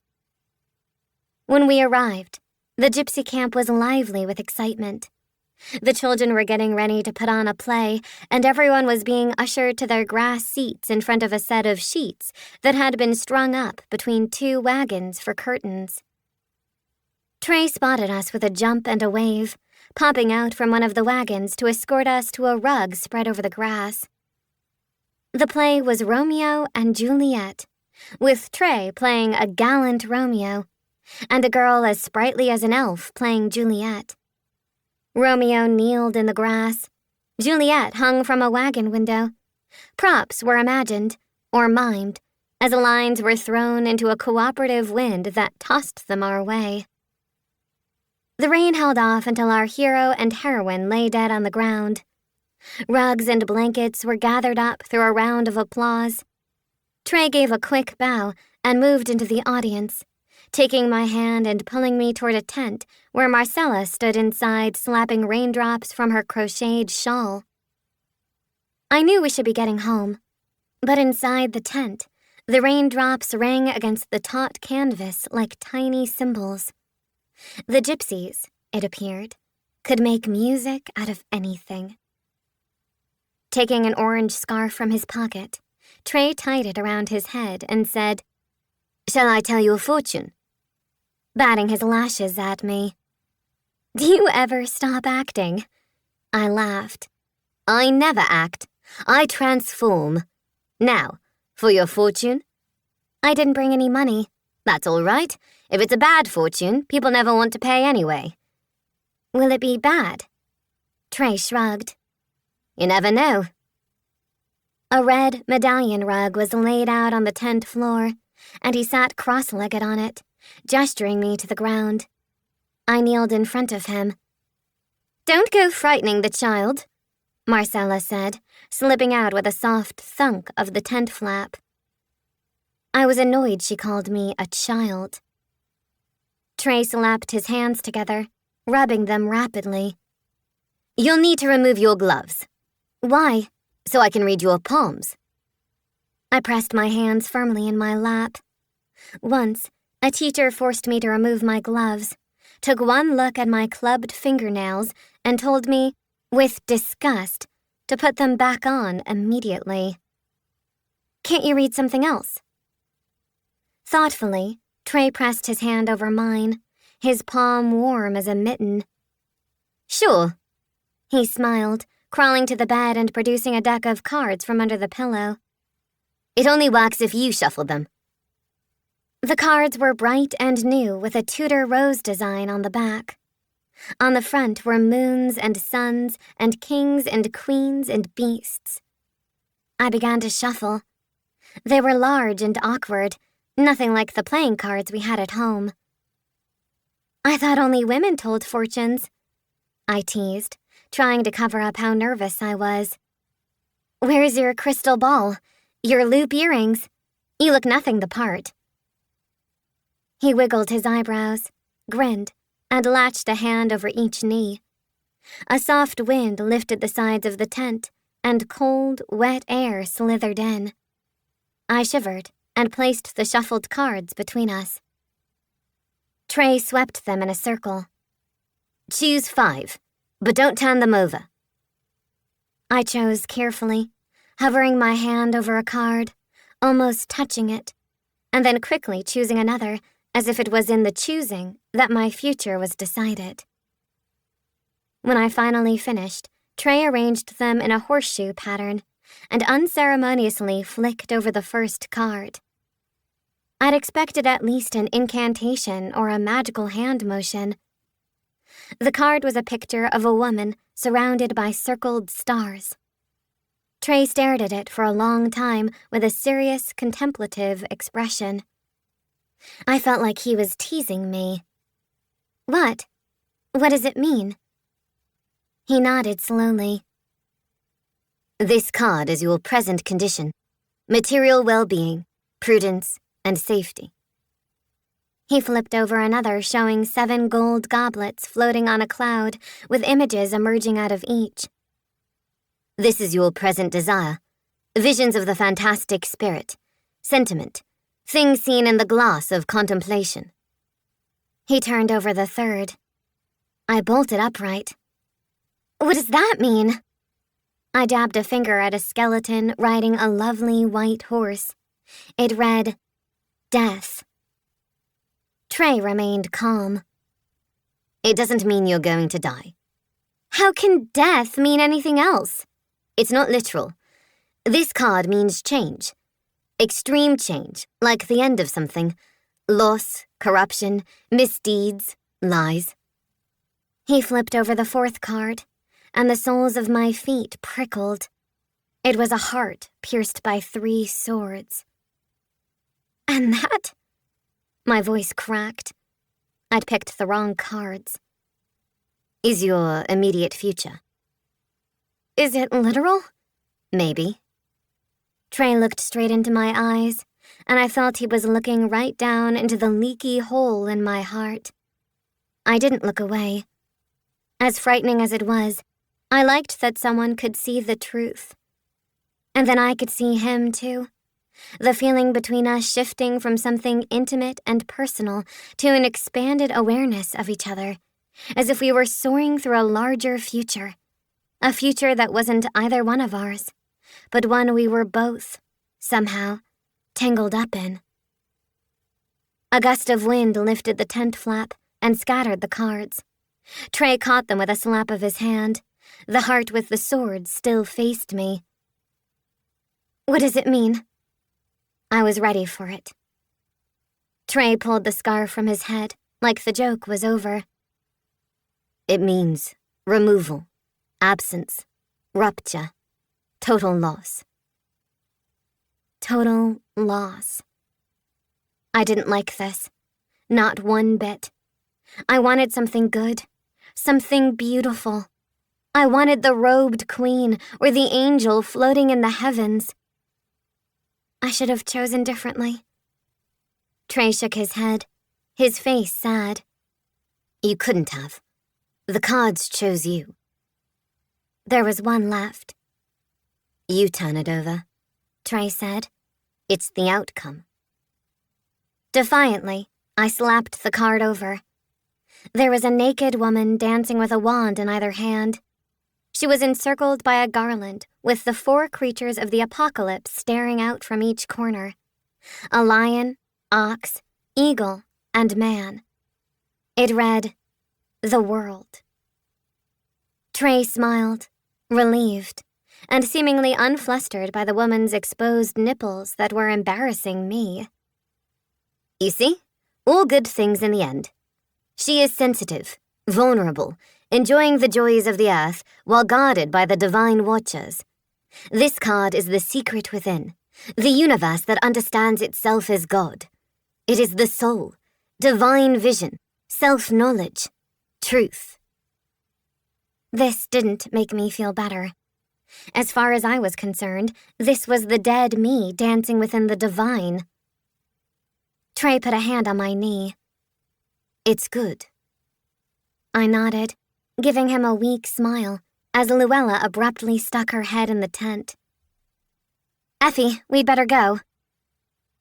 On my way out, I look back at Trey, who sat with his chin propped on his fist, staring at the cards. I wondered if he was worried for his future or mine. Trey? Yes? He looked at me. Luella was already halfway down the path. It's not your fault. My heart has always been damaged. I know. He smiled. Bye-bye, blue girl. Rain dusted my hair into curls as Luella and I pushed our way through the underbrush in silence. I was grateful she didn't want to talk about our morning. I didn't want to tell her about my skeleton and stabbed heart future. and I didn't want her to ask Trey to read her fortune. I was sure it would be better than mine, every card bright and promising. No doubt she would have turned over a queen and a soaring angel. But more than that, I wanted Trey to myself. I hardly knew him, and yet I had this sense of familiarity, like he'd been a part of my life forever, accompanied by the panicked feeling that I was going to lose him. Chapter 5. Effie. As spring became flush with warmer weather, we managed on Saturday afternoons to sneak into the gypsy camp without rousing suspicion.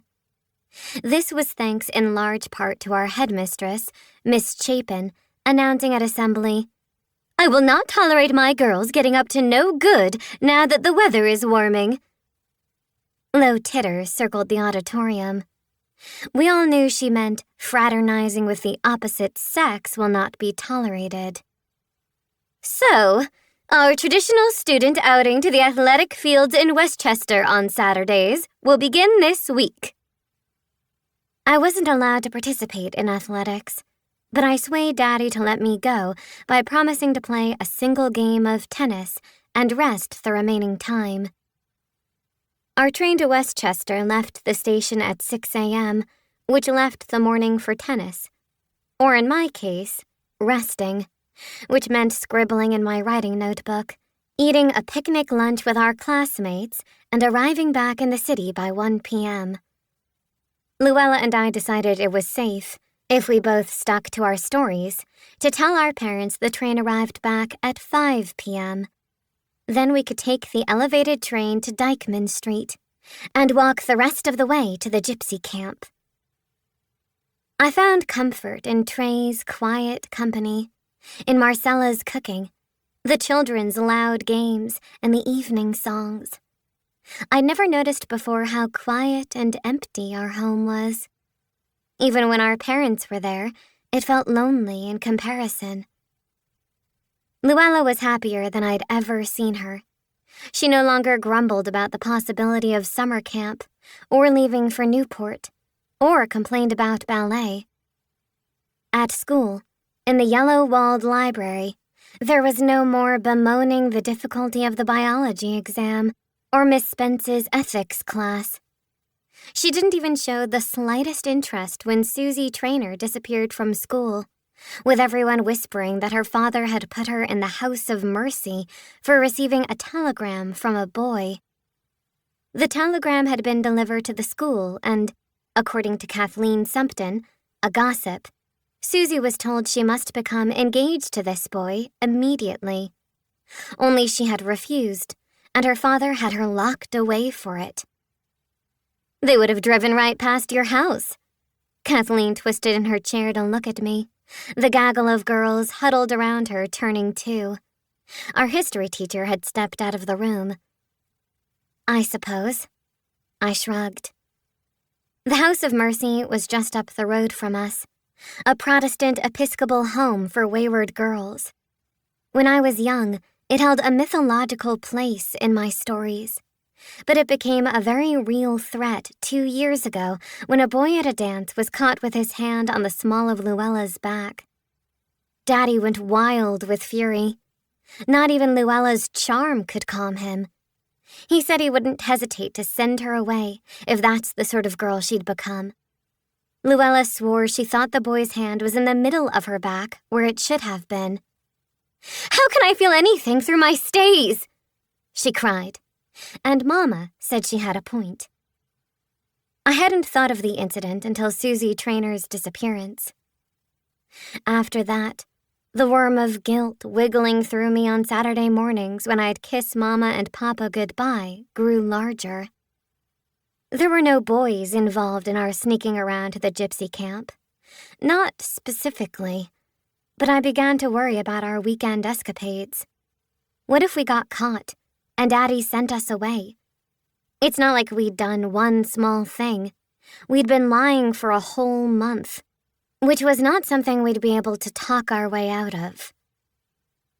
I was also worrying over exams, which were just around the corner. Most of the Chapin girls thought little about grades and instead competed over who would be the first graduate to have 4 babies. I shuddered at the thought. Luella said she might have 1 baby someday, but never 4, and she was certain to have a smattering of lovers beforehand. I was certain not to have any lovers, but I also wasn't interested in learning to cook and budget and keep accounts to run a household. I planned to go to Bryn Mawr and become a writer, which meant I had to do well in all subjects. I focused on Latin and French, wrote short stories and essays, observed cells wiggling like living stained glass under the microscope, and dutifully memorized the periodic table and the classification system. Since the gypsy camp, my studies had dropped off. I do well in English no matter what, but my math and science would suffer if I didn't focus. When I said this to Luella, she was unconcerned. She'd never been particularly interested in her studies, but this spring, she hadn't bothered studying at all. When I pointed this out, she just shrugged, indifferent. She even started telling Ivanov her arches ached and skipped ballet class. Then things changed for the worse. Daddy started showing up at school in his red Empire runabout, with the top down, to escort us to luncheon at Delmonico's. This made us the envy of our peers. Girls clumped together, watching from the steps of the Georgian schoolhouse as we settled into the car, our father plucking a gold-tipped cigarette from his lips with gloved fingers, his derby hat at a rakish tilt, pointy shoes so shiny you could see the steering wheel reflected in them. In any other circumstance, I would have relished this kind of attention from Daddy. It was a mean trick, giving it to me now when I was consumed with guilt and couldn't enjoy it. These luncheons were out of the norm, and every day that first week, I hurried through whatever exquisite dish was set in front of me and waited for him to tell us he knew about the gypsies. I thought maybe this was reverse punishment, showing us how good we had it before taking it all away. It took me 3 long weeks of watching Daddy lean back in his chair, smoking and scanning the room, catching the attention of everyone, before I understood that these luncheons had nothing to do with Luella and me. It never crossed my mind that the stunning woman we passed every day taking lunch by herself, a woman who possessed the room in a manner more like a man's than a woman's, was the reason. She was remarkable, with a confidence I'd never seen in our sex. Daddy would tip his hat and smile, and the woman would return the smile with a toss of her head, her face round and sensual, her lips a devastating red. I intended to mention her to Luella, if for nothing more than her red lips, but somehow kept forgetting. Then came a day in May, as we sat eating our lunch and luxuriating in the sudden warmth of spring, when the woman rose from her seat and crossed the room to us. Luella and I stared. For all the dinners and parties we'd been to, we'd never seen a woman dressed like this. This was no mother clinging to the Victorian era, or schoolgirl pining after a magazine photo. This was the magazine photo. Here was the new woman of 1913. A woman we'd only read about. Bold, confident, stripped of convention. Under strings of pearls and twists of sapphire tulle, she wore a flesh-colored dress of peau de soie, so tight it looked like a second layer of skin. The effect was shocking. There was something disturbingly familiar in the way my father looked at her. "Emery Tilden," she said, her voice floating into the room, light and carefree. "I thought that was you. These lovely creatures must be your daughters." She narrowed her eyes at us with exaggerated interest, the sound of the other diners fading to a quiet din in her presence. Daddy stood up. He tugged at his cuffs and cleared his throat with a nervousness that embarrassed me. Yes, these are my girls. Effie, Luella, this is Inez Milholland. Her father is an editor," he said, as if this was supposed to explain something. Inez Milholland? Luella and I gaped. Here was the woman we'd gazed at on the cover of Woman's Journal and Suffrage News. My speechlessness was nothing out of the ordinary, but Daddy gave Luella a sharp look, indicating that she, at the very least, shouldn't be rude. My sister only stared, awed into silence for the first time in her life. Miss Milholland remained poised and unflustered by our gawking. "It's a pleasure to meet you both." Her smile widened as she turned her dusty brown eyes on Daddy. "Won't you step outside for a cigarette? It's awfully warm in here, and I could use a bit of air." Her hand fluttered out, delicate as the fabric shifting over her hips. Our father took her hand without pause, and they slipped away from the table. Luella's fork clattered to her plate. "How does Daddy know her?" she gasped, her mouth creeping into a smile. "He's more liberated than he lets on. Come on, I want to get another look at her." She pulled me from the table and out the restaurant doors to the bright and crowded street. It took a moment before we spotted Daddy helping Inez into the back of an open cab. A couple passed, and I smelled the woman's sickly sweet gardenia perfume. Luella started forward, halted, and froze as Daddy leaned into the car and kissed that bright red mouth of Inez Milholland. The kiss seemed to stretch for an endless amount of time as we stood frozen. Luella spun around, her face leached of color, her eyes crinkled into little slits of rage. In spite of Luella's rebellious nature, she thought the world of our father. She pushed against him because she believed it was safe. She believed, as I did, that our father was principled and scrupulous, that he would rein her in when she dared go too far, as any good father would. She might not like it, but she respected the natural order of things. When that order shattered, she became wild. She shoved me back through the restaurant doors and into our chairs at the table, where we sat wordless. The clink of flatware and hubbub of voices prickled my skin. My potatoes looked pasty, the gravy mud. I pushed my food aside and bit the inside of my cheek until it bled. I wanted to make an excuse for Daddy, explain the woman away, but I couldn't.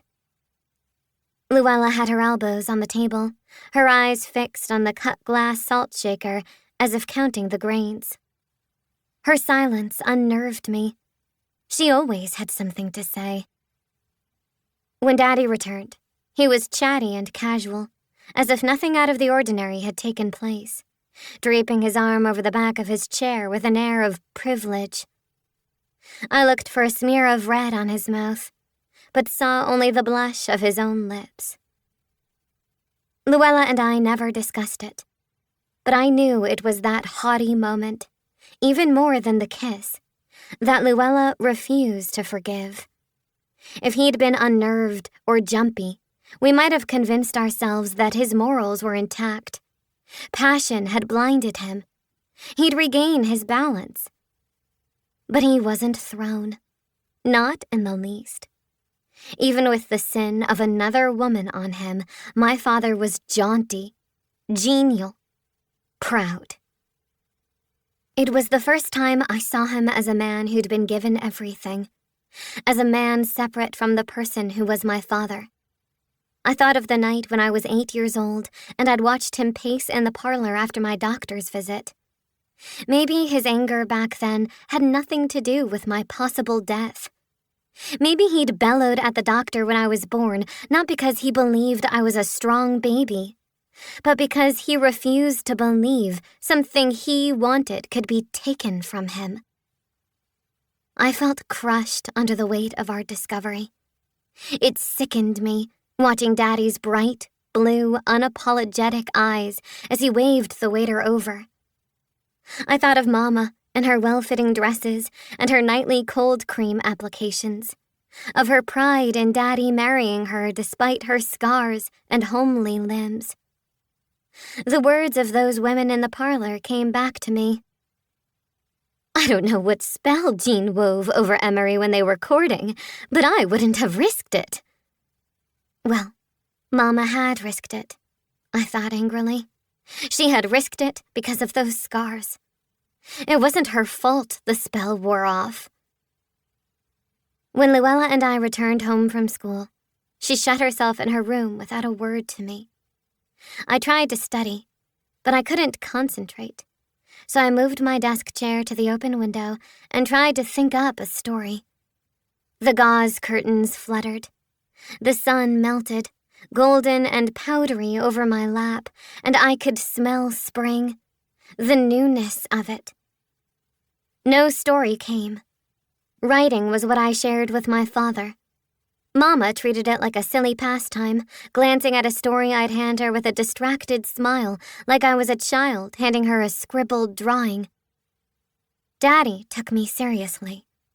Every Sunday morning, he'd fold his paper, set it by his plate, and look up at me as if he'd just remembered something incredibly important. "Where's my story, Peanut?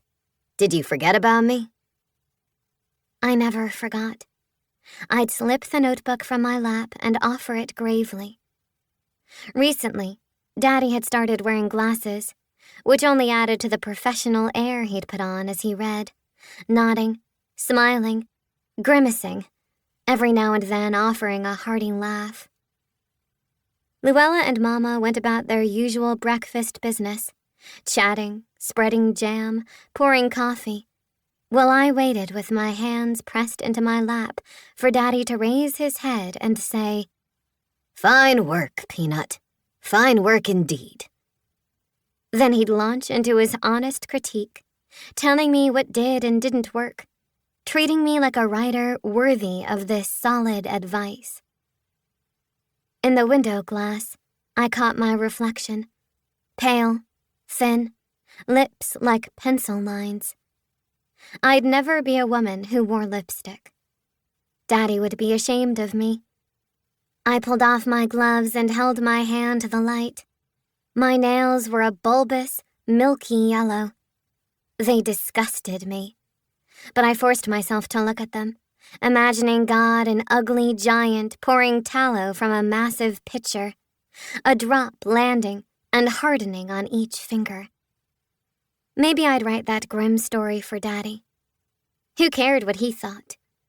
His advice meant nothing now. At 6 o'clock, I went down to dinner, even though I didn't want to face anyone, not even Luella, who, to my surprise, was already at the table. I sat across from her, relieved she wasn't protesting.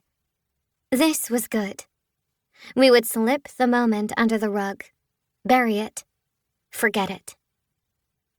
Roast pork, potatoes, and green beans were heaped onto my plate, but I couldn't eat. Neither could Luella, who kept her hands glued in her lap. I, at least, pushed my food around with my fork. "What is it?" Mama asked. "Don't you girls feel well?" "We ate a large lunch," I offered, hating how innocent she looked, how plain. I wished she'd worn her green dress instead of this severe black one. "You took them to Delmonico's again?" She smiled at Daddy. "You're spoiling them. It's so unlike you to be that frivolous." "It is unlike you to be frivolous, Daddy," Luella said, her tone daringly confrontational. "Although we did have the pleasure of meeting the most astounding woman today, a Miss Inez Milholland." My chest squeezed. I worked the torn skin on the inside of my cheek with my tongue and prayed my sister would stop talking. Daddy reached for the pepper with an easy smile at Mama. "Do you remember her father, John Elmer Milholland? He's an editor for the New York Tribune. He used to be on Mother's guest list before his views on women's rights became too vocal for her tastes. He ground the pepper a little too vigorously over his pork. Not an inkling of concern crossed Mama's face. The name's familiar, but I don't remember him. Luella was not going to let this go. Inez Milholland is the woman who led the suffrage parade on Washington, the one on the White House, remember? It was all over the papers. I remember thinking how beautiful she was. Daddy admires beautiful things. Don't you, Daddy? Daddy's smile fell. There were more people at that spectacle than at Woodrow Wilson's inauguration. There's no respect for our presidential election system anymore, not a whit. Not when it excludes women, Mama replied. We all looked at her, startled. What? She said. She had finished eating and sat in her chair with a self-composed dignity, her gloved hands in her lap. I'm not as old-fashioned as you all think. I believe in votes for women. Don't get me wrong. I don't approve of their protests or the way they make showy statements, like the 60-year-old woman who stood on a mountain in Peru with a banner. I believe there must be a quieter, more diplomatic way of going about it. No one would listen. Luella shot Daddy a look. He held her gaze. Not if you're insolent, they won't. How else are women supposed to be heard? One's actions have consequences. Precisely what I was thinking. Their words batted back and forth like a tennis ball, each waiting for the other to smash the net. I'm terribly glad you introduced me. Luella forced a laugh. I think I'll take up the good fight with the glamorous Miss Milholland. I'm sure she'll have me. Women in numbers. Color rose in Daddy's face. You will do no such thing. That's not what I meant, Luella. Mama looked confused that the conversation had gone so far off the rails. I slunk down in my chair, hating what Luella was doing. You can't stop me fighting for the rights of women. I'll do what I want. She flicked her head toward Daddy. You most certainly do. Daddy's fists thumped the table, and my plate jumped. That's right. I do. I've earned that right by growing up. I'll be 16 in a few months. That's old enough to marry if I want. Mama sucked in her breath, and Daddy's jaw bulged under his smooth, high cheeks. Not without my permission, you're not. I don't need your permission. If the law permits it, I can do it. Luella looked triumphant. Generally, Mama defended Luella to Daddy, but this was too much. She remained silent, her eyes like a paralyzed doe caught in the crossfire. Daddy's clear eyes sparked with anger. Goodness, he mocked. Do you have someone in mind? Maybe. I knew Luella was making this up, but the vein swelling across Daddy's forehead was a sure sign he did not. There are homes where indecent girls like you are sent, and I am absolutely not beyond it. Daddy's voice was a low threat. How dare you call me indecent? I'm not the one who's done anything wrong. A thread of panic trailed Luella's anger. You're the out! Daddy roared, leaping to his feet, his arm raised as if he meant to grab her. Luella fled the room before he had the chance. The door slammed. Footsteps banged up the stairs. There was an awful silence as Daddy sat down and picked his napkin up off the floor. Good gracious, Mama breathed. What's gotten into that girl? No one answered. I quickly looked into my lap as tears sprang into my eyes. Mama reached across the table. It's all right, dear. It's a phase. Ring Nila for dessert, won't you? I nodded, reaching for the bell on the sideboard. Lemon tarts went down in silence, my jaw clenching with each sour bite. I ate all of it, noticing how my parents were carefully not looking at each other. After dinner, I found Luella's door flung open and knew she was waiting for me. She'd kicked her shoes off and was pacing the rug in her stockings. Her room was north-facing and always had a chill. I sat on her canopy bed, the carved cherry posts like stately trees holding a maroon cloud of fabric that dripped over me like a soft, wide belly. The room was darkly furnished in a crimson theme that was not my sister. A hot, lurid red might have suited her, not this restrained, masculine rust color. Back and forth, Luella went at the foot of the bed, her skirt sweeping the floor. How can Daddy be such a hypocrite? Holding to his morals, pretending to be old-fashioned and provincial enough to send me away when he's the one going to hell for his sins. Luella, you shouldn't say such things. I was glad I'd shut her door behind me. I'll say whatever I want. I paused, working an idea I'd been convincing myself of. Maybe it wasn't what we thought. Maybe we misunderstood, or didn't see properly what was going on.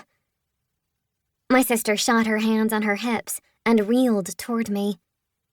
I know a kiss when I see one. You've never kissed anyone. How do you know? You have?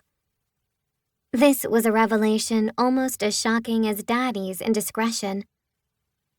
So what if I have? Who? When? Why didn't you tell me? I don't tell you everything, Effie. This fell like a stone in my chest. Well, maybe Daddy was just whispering something to her. Stop protecting him! Her face was flushed, her eyes huge. I wanted to ask who she'd kissed. I'm not protecting him. I'm just saying we don't know. The woman came over to us. She's the one who asked Daddy to go outside. It would have been rude to refuse. Maybe she kissed him. We didn't stay to see if he pushed her away. It could be true. Maybe she'd lifted herself from the seat and forced herself against him. Luella made a throaty sound of disgust. You're so ignorant. She pivoted, hauling open the window and dropping her hands on the sill. Outside, dusk had turned the hillside purple. I stared into the advancing darkness with a feeling of shame. Luella turned suddenly. I'm sorry. She came to the bed and flung an arm around me. I'm a wicked sister. I haven't kissed anyone. I just said it to prove you wrong. Do you know what I hate more than anything? I hate that Daddy used us. That we were his excuse to run into her every day. You noticed her before, too? How could I miss her? Those lips? I thought she was beautiful. Now I think her a wicked witch in disguise. You should put her in one of your stories. You know, she faced me, slapping her hands on my knees. I feel like that sometimes, like a wicked person in disguise. I tell people what they want to hear. Everyone thinks I'm good at ballet, but I'm not. I just pretend and everyone believes me. She stood up, energized. Do you know the place where I'm real? Where I don't have to pretend at all? With the gypsies. They don't care who I am or what I say. Everyone dances and sings whether they're good at it or not. She gave a hysterical laugh and flung her arms out. It's positively freeing. I felt like a cloud was settling over me, isolating me in a grainy mist that put everything out of place. Luella was someone who did and said exactly what she wanted. If that was a lie, everything was. For a few days, I repeated Mama's words in my head, telling myself that Luella was just acting out, going through a phase. I held on to the idea that Daddy's kiss was a mistake, that he leaned in to tell Inez something and I hadn't seen properly. Then Saturday came. The Friday before, I'd forgotten 2 of the history dates Miss Chapin required. but Luella had forgotten all of them. Worried her transgressions would multiply beyond what our parents would tolerate, I tried to convince her to stay home and study. She refused. "I'm going with or without you," she said. "And this time, I'm going for the whole day. Bother with athletics. I'll forward a note to Miss Chapin from Mama saying I'm sick." Frustration boiled in me. "You're being careless and selfish, and Daddy's bound to find out." "Daddy won't find out, as long as you don't go and tell him just to spite me," she glowered. Her words stung. I'd never done anything to spite her. "Fine, go," I said. In the early morning sunshine, I sat at my desk with my botany textbook, trying to concentrate on the photosynthetic function of fronds. But my mind kept wandering to my sister. What began as listening to music and getting our fortunes told, a single lie for a day or two, was turning into a string of lies stretching over the summer horizon. I wasn't sure it was even about the gypsies anymore. There was something prowling in the depths of my sister's being, something longing to be set free. The girl slips out the front door and up the hill, glancing back, hoping her father is watching from a window and will witness her defiance firsthand. He isn't, this time. The girl keeps going, her eyes fixed ahead as the fires and wagons come into view. Her breath quickens, her skin tingles with excitement as she slips into the camp. This is where she becomes herself, inevitable and powerful. It is not something she will give up, not for anyone. I was shaken from my imaginings with a shout out the window. Mama had left to visit a great aunt in Kensington, and Daddy was playing tennis. I pulled the lace curtain aside, leaning into a warm square of sunlight to see where the voice had come from. The smell of lilacs wafted from below, where the sweeping form of a woman in a wide-brimmed hat stood on our stone walkway. She wore a tan coat, open, a string of dark beads dangling between the richly embroidered lapels. And there stood my father next to her. He traded his winter felt for a straw hat, which suddenly flew from his head as a man in tennis flannels knocked him to the ground. I slapped a hand to my mouth as Daddy leapt up and threw a punch, sending his attacker reeling into our rose bushes. The woman screamed and backed away. The man scrambled to his feet, his face flaming, yanked a thorny branch from the sleeve of his coat, threw it at Daddy's feet, and stalked off. The rosebush looked defiled. I felt stunned. I'd never seen anyone punched before. Daddy plucked his hat from the ground, gave a decorous bow, and beckoned the woman through the front door as if he'd given her a grand show and it was time for tea. She entered, glancing over her shoulder. Her unmistakable bright red mouth winked at me from under her hat like a taunting third eye. My pulse raced, as if I was the one about to be caught at something. I held my breath as their laughter echoed up the stairs. Margot and Mama were out, and I was supposed to be with Luella in Westchester. Saturday was Neela's day off, and Velma kept strictly to the kitchen. Was this why Daddy kept so few servants? Their shoes clipped past my door, the lingering reverence I held for my father shattering with each step. This could not be mistaken for anything but what it was. Bold, female laughter reached me through the walls. I slid to the floor with my legs stretched straight out over the beige rug. Eventually, the laughter stopped, and the house fell silent. I yanked off my gloves and bit the skin around my deformed nails. After a while, my bottom grew numb, and I began to worry Mama would come home early. A few minutes after the clock struck 2, I heard my father's low voice in the hallway, then quick, light footsteps down the stairs and the front door open. I peeked over the windowsill to see Miss Milholland, hat in hand, rest her arm over my father's as he guided her into a car. He shut the door, wrapped the frame, and tipped his hat to the driver, as if she was any old guest on any old afternoon. The car pulled away, and I watched him saunter off down the street. I crawled to my bed and lay staring at the pale blue wallpaper of my nursery days. Mama had never seen fit to change it. I wondered about this, and how Mama was the only one in the family who never made plans for me to grow up. Luella talked to me about college, and Daddy said I'd be a great writer one day. Mama stayed quiet. Maybe she was blind to Daddy's indiscretions, but knew things about me that hadn't even come to pass. I pressed a finger to the inside of my wrist, something Daddy used to do when I was little, after I was in bed.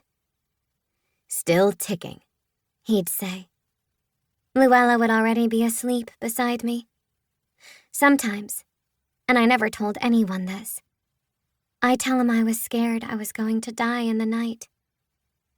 "We can't let that happen," he'd say, pulling a chair up to the bed.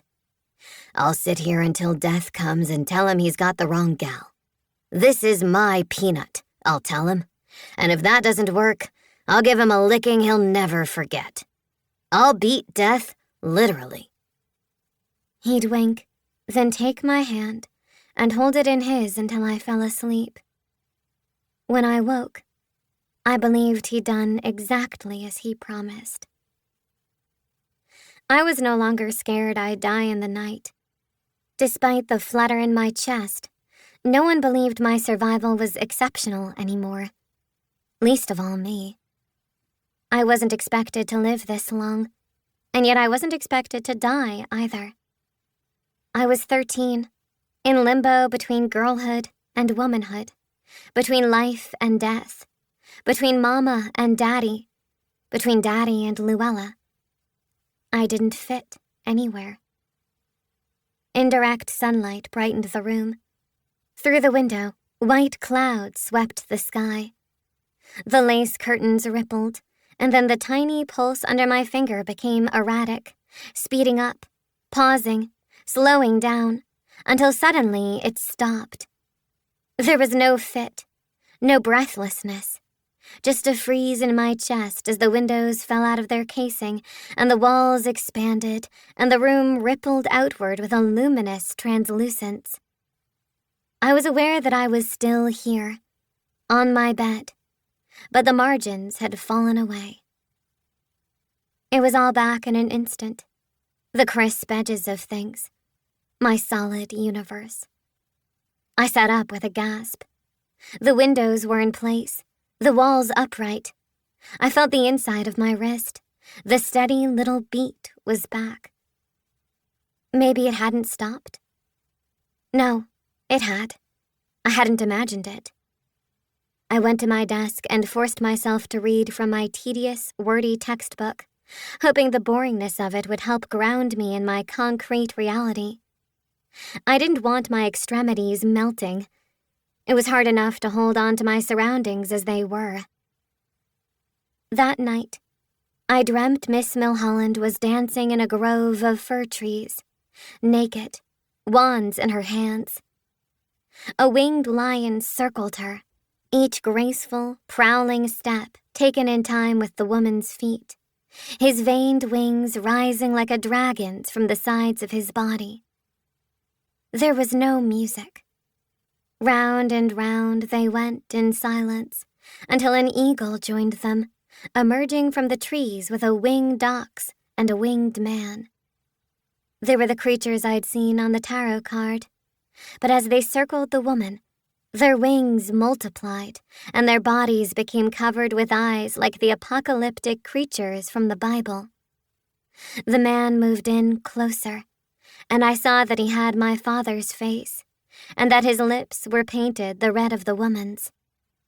I felt a sense of panic that he was going to kiss her. But then the woman was gone, and her white horse lay dead on the ground where she'd stood. The apocalyptic creatures danced around it, their mouths dripping red saliva as they chanted, "Holy, holy, holy, the Lord God Almighty." Chapter 6. Jean. I'd forgotten to bring a book to read on the train ride home from Kensington. Frustrated, I stared out the window and tried to enjoy the budding forest flying past, the trees a bright new green. Visits to Emery's Aunt Sylvia were tedious, to say the least, and my one consolation was the quiet hour I had to read on the train. Sylvia was my mother-in-law, Etta Tilden's sister, and they were identical in every abusive, provoking, miserable way. I visited Sylvia solely to please my mother-in-law, a woman who found fault with every aspect of me, despite my efforts. At one point, we'd been on amicable terms, but since her husband's death, the old woman's bitterness hung about her like a noxious cloud. As far as I could tell, she wasn't on good terms with a single soul. Removing my hat, I placed it on the empty seat next to me and rummaged through my purse for something to eat. The truth was, a book kept my mind from cycling through tragic scenarios that might have befallen my family while I was away. I was never a worrier before Effie's birth, but the fear that bore its way into me when she was a baby, wondering each day if I'd lose her, had persisted for years. It had contorted into new fears, but persisted nonetheless. The girls believed they were wonderfully independent when I let them take the elevated to school alone, or wander into the hills behind our home. But I was never more than a walk or a quick car ride away.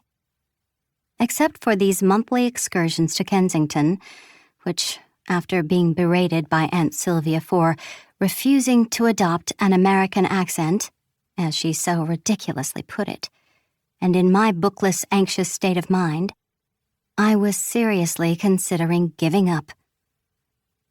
There was nothing to eat in my bag, not even a stale mint, and I snapped the clasp shut with vigor. "What's your poor bag done wrong?" Looking up, I saw an unnervingly handsome man standing over me. "Excuse me?" "Your bag," he pointed. "You look awfully angry with it. May I?" He indicated the seat where my hat was placed, and I quickly moved it to my lap. The train lurched, and he caught the back of the seat to steady himself as he slid in next to me. "Cigarette?" He took one from his breast pocket and held it out with a full-lipped smile. The cigarette was tempting. "No, thank you very much. I don't smoke."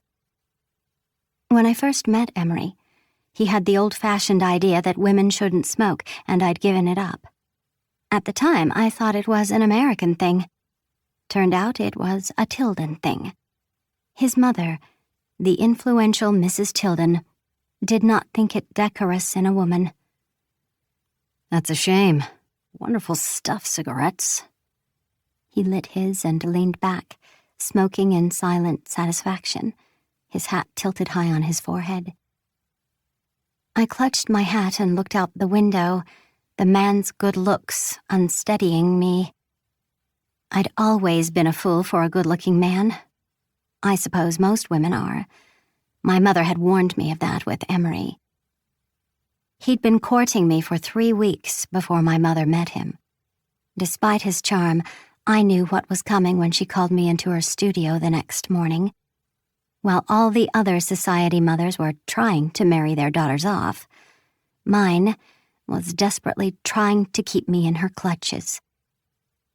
Her studio, with its pure bright light and smells of turpentine and paint, was a place that usually filled me with comfort. But that morning it felt stuffy and oppressive. My mother stood at her canvas in her stained apron, her dark hair hanging down her back. She never bothered to tie it up anymore, and it gave her an unfettered appearance. The brushstrokes on the canvas behind her had the same careless, slapdash look to them. Over the years, her paintings had become more and more undisciplined. "Don't have her in the doorway, Jeanne." She set her coffee cup on the table and picked up her paintbrush, pointing it at me like a weapon. I was a good deal taller than my mother, but this didn't intimidate her. "That man is dangerous. You'd best put him out of your mind straight away. His attention is flattering, no doubt, but it won't last.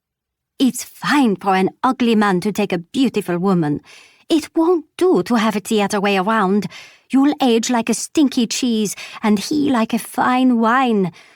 Molded cheese is an acquired taste. Well, everyone loves a good wine, and they'll drink their fill. You take my word. It's a tale as old as time." Satisfied with her elaborate metaphor, and assured the subject was now closed, she turned her back to me, the light from the window catching the silver threads running through her dark hair. I did not heed her warning. I'd never had a single suitor.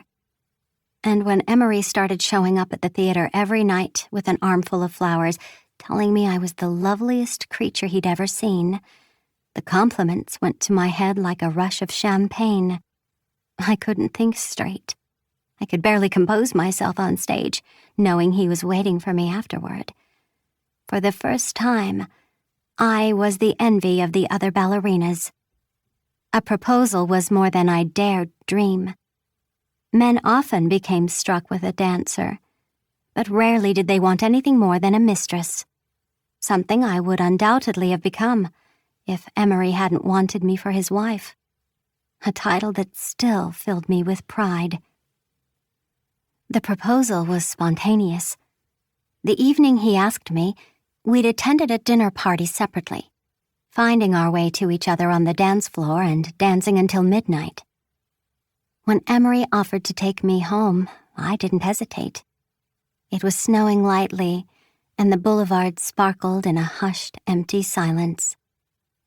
It was just the two of us. Not even a carriage rolled past. I remember thinking how perfect the moment was even before Emery stopped me under the glittering light of a lamppost, kissing me in a bold, unhesitating manner that made my legs quiver. I'd never been kissed before, and when he pulled away, I was filled with a craving I hadn't known existed. His eyes were an intense, otherworldly blue. When he lifted my hand and began delicately pulling at the fingers of my glove, I panicked. "Don't," I whispered, but he silenced me with his finger to my lips, the leather of his glove as soft as his mouth had been. When my hand was exposed, he held it up, and I saw in his face that I was not hideous to him.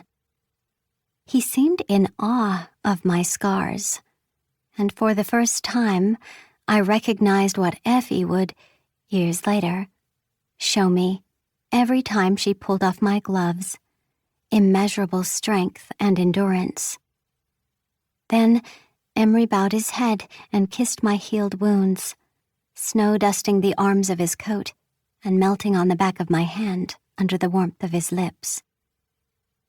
Any young woman in my place would have said yes. We were genuinely in love for a time. I was still not comfortable exposing my hands in the light of day, but at night, in those early years of our marriage, Emery caressed them with as much delicacy as he would later caress our babies' heads. It was obvious from the start that Emery was not a complicated man. He liked his job, took pride in his family, and was content to do as he pleased. Before Effie was born, he'd had no hardships, no toil or struggle. He was an only child with wealthy parents who adored him. There are people who simply have a good life. Emery was one of them. I was lucky to be his wife, to be a part of that simple, good life. At least in the beginning, that's what I told myself. Leaving my mother was the hardest part, and my brother George, who was only a lad of 11. I had no good reason to leave them other than falling in love. Reason enough, some would say. My life before Emery was also blessed. I grew up wealthy, fatherless, which didn't bother me as I'd never known him, with a mother who painted most hours of the day, and a grandfather who worshipped me. He'd steal me away from my lessons and walk the streets of Paris with me hoisted onto his shoulders, proudly pointing out all the modern architectural advancements as if he had a hand in them. On Saturdays, he'd take me to the ballet. He would wait for me at the bottom of the stairs in his shiny black coat with his white cuffs peeking out like strips of peppermint, whistling that I looked a picture as I skipped down to him. My world revolved around pleasing him. That's the problem with being worshipped. You do whatever you must to keep the attention. Greedy for praise, I learned to dance for my grandfather. I was competitive and liked to win, which made me an excellent ballerina. I was 10 when my grandfather died a shocking, sudden death, a fever that took him in the night. I screamed and pounded my small fists, refusing to believe my vivacious, sturdy grandfather was dead, until my mother took me into his bedroom and I saw his ashen, lifeless face. I wept for days. My mother abandoned her brushes and canvas and sat with me until I cried myself dry. It was the most time I'd ever spent with her. After that, I danced harder to keep my grandfather's memory alive, but also because I had become addicted to the attention in the spotlight. Then it was just me and my mother who marveled half-heartedly at everything I did. My mediocre sketches and lackluster piano playing as well as my dancing. She knew talent when she saw it. She acknowledged an object when it had value. But when it came to me, she half listened, partly looked, smiled, praised faintly, and walked away. She cherished me like one might an heirloom or an antique, something of great value that you're not sure what to do with. I think it would have suited her to keep me behind glass doors, to be taken out and admired only when she felt the urge. Then my brother George slid into our lives. His birth was as shocking to me as my grandfather's death. I knew nothing of how babies were born, and I believed that my mother had just grown fat and a stork had dropped the boy through her window, as my governess told me. Not until I was 16 and brought into society did I understand he was a bastard, and I wondered if this was why my mother seemed to hate him. The half-hearted admiration she gave me turned into a full-blown loathing for my poor baby brother. She needled him, scrutinized everything he did from the time he could walk. Only as a grown woman did I wonder about the circumstances of my mother's pregnancy. I had come to the conclusion that it either happened against her will, or else she'd loved the boy's father and he'd scorned her. Either way, she deeply resented George, and from the tone of her letters still did, even though he was the one who'd stayed behind to take care of her. I had not seen my mother since I married and moved to New York. We wrote regularly, but I couldn't risk the trip with Effie's health, and my mother had become too frail to travel. I hoped very much that George would come to see us one day. My brother and I had written every week for the past 17 years. From his letters, I could tell that he had grown into a thoughtful, wise young man. I was certain he would be a good influence on the girls. At the thought of my daughters, I pulled my watch from my pocket to check the time just as the train lurched to a stop and my purse went careening to the floor. The gentleman, his cigarette finished and disposed of, leaned over and picked my purse up, dangling it by its silver chain with an amiable wink. "Thank you." I took it, blushing like a ninny, and thinking how shamelessly bold and cruel young men were these days to flirt with a woman like myself. "Is this your stop?" he asked, standing as if already certain it was. I glanced out the window. "Why, yes, it is." Forgetting to check the time, I put my watch back into my pocket and took the hand he offered. Humiliating desire raced through me as I clutched my purse to my chest and angled past him. "Your hat," he called as I hurried down the aisle. How silly of me. I turned back, and he caught my hand, grinning felicitously. "You really must take up smoking. It's divine. It will ease that worry creasing your forehead." A creased forehead was not a compliment, but I smiled and thanked him, graciously taking the cigarette he held out along with my hat and slipping it into my purse. It was an encounter I would think of often over the next few months, as my manicured life was swept out from under me. A strange man's seductive manner and genial smile, his faint scent of sage and cigarette smoke trailing my senses. It was the first time in years that I'd felt anything close to desire, and I would wonder afterward if God was punishing me for my sinful thoughts. In a moment, I forgot the stranger, hurrying home with my usual sense of urgency, only to find everything as it should be. Luella came to dinner flushed and excited after her day of athletics in Westchester. I always knew the outdoors suited her. Effie was quiet, but that was nothing out of the ordinary. If it weren't for Emery, avoiding my gaze and speaking sideways at me as if I was slightly out of his line of vision, it would have been a pleasant enough dinner. Not that my husband's avoidance of me was anything unusual, but there was something aflame in his face, a heat similar to what the young man on the train had ignited in mine. Stupidly, I tried to touch my husband that night, slipping up behind him as he undressed for bed. He jumped, shoving me away with a mumbled apology about not feeling well. I must have looked pathetic, because when he turned, he softened. "I'm sorry, Jean, darling. It's just a spring cold. You know how I get them with the change of weather." It was obvious he had no cold, but I said nothing as he climbed into bed and turned off his light, while I quietly undressed, my gloves the last thing I removed before stepping into my nightgown. When had Emery stopped taking them off for me? I hadn't thought about it in a long time, but after that first kiss under the lamppost, the removal of my gloves had often become a seductive act between us.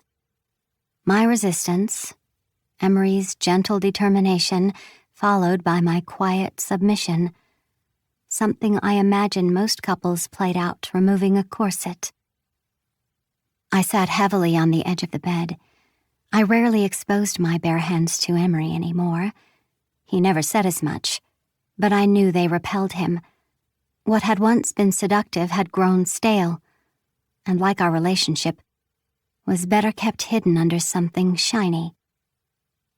"Oh," Emery's arm fluttered from his side. "I almost forgot. I bought you a new perfume. It's on your vanity."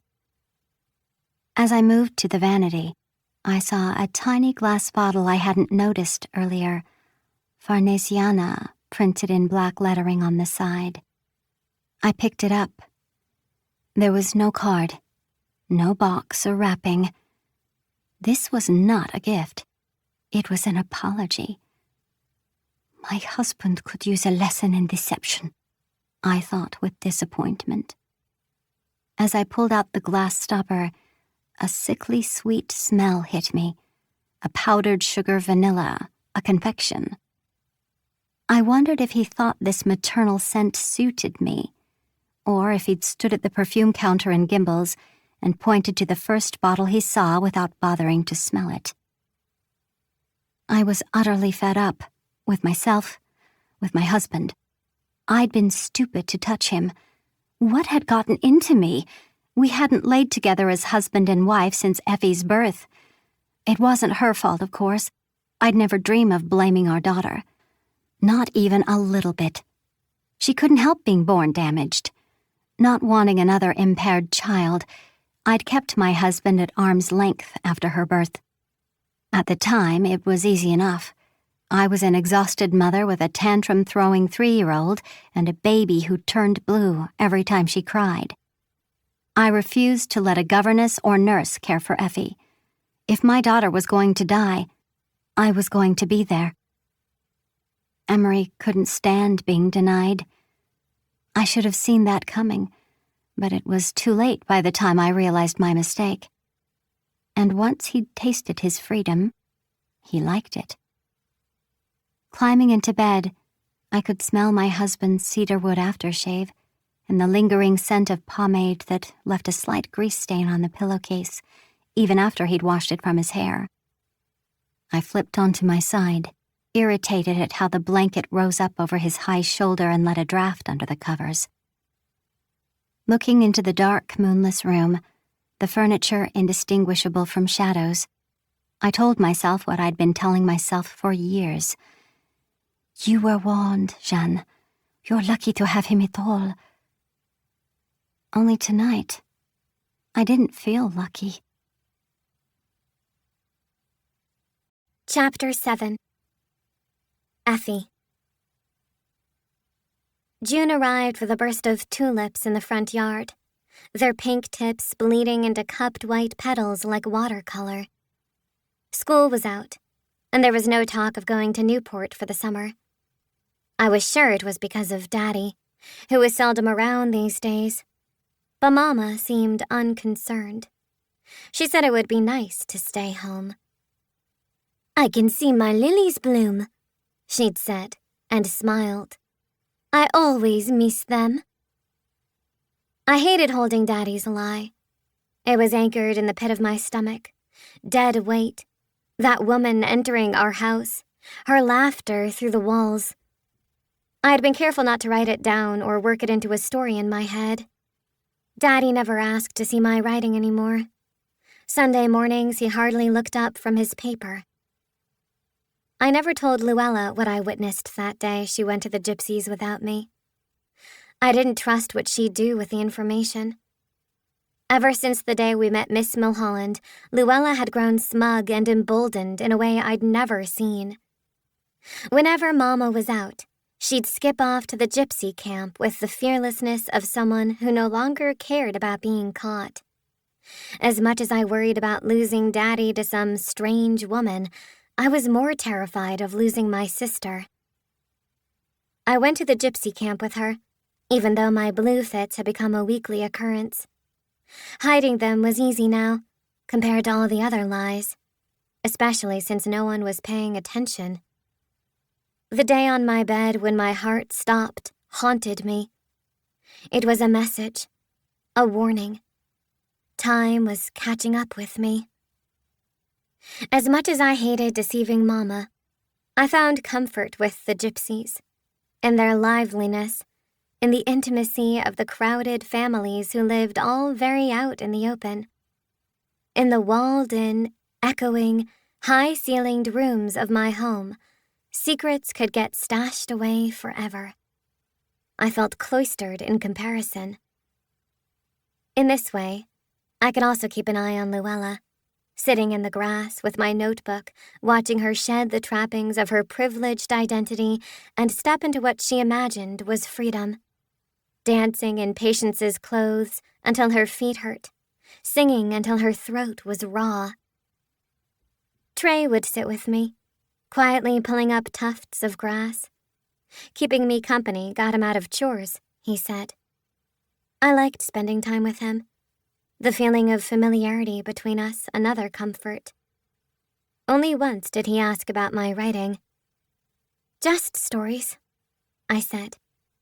He told me his mother loved fairy tales from the old country, and I soon found myself sitting with Marcella as she wove her tales.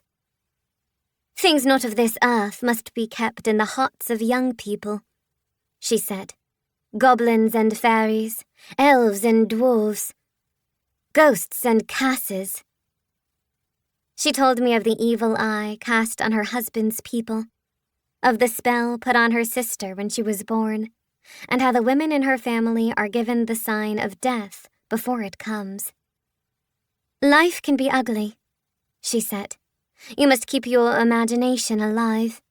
That way, you will have somewhere else to look if things turn unbearable. I liked Marcella. She had an open strength and confidence my mother lacked, and the freedom my sister craved. She was a grown woman with a grand imagination and an unshakable calmness, even in the midst of the chaos of the camp. The gypsies, I learned, fought as much as they sang. Insults, Trey informed me, were often hidden in their songs, and fights broke out easily. These were usually between Sidney and his older brother Job, an intimidating pair. I was used to men with a disciplined, polished masculinity, like Daddy, not the uncontained energy of these brothers. At first, I wasn't sure why the gypsies accepted us, or let my sister get so close. When I asked Trey about it, he said it was his father, Freddie, who allowed it. My brother Sidney is his favorite. He winked. It was no secret that Sidney was mooning over Luella. Even though she never spoke about Sidney, I'd catch her dropping him a glance or a quick smile while she walked in lockstep with Patience, who I found more intimidating than her brothers. There was something about Patience I didn't trust, and she knew it. She also made a point to avoid me, keeping Luella to herself, gifting her small trinkets that required something in return. By July, Luella had grown wide-eyed and agitated.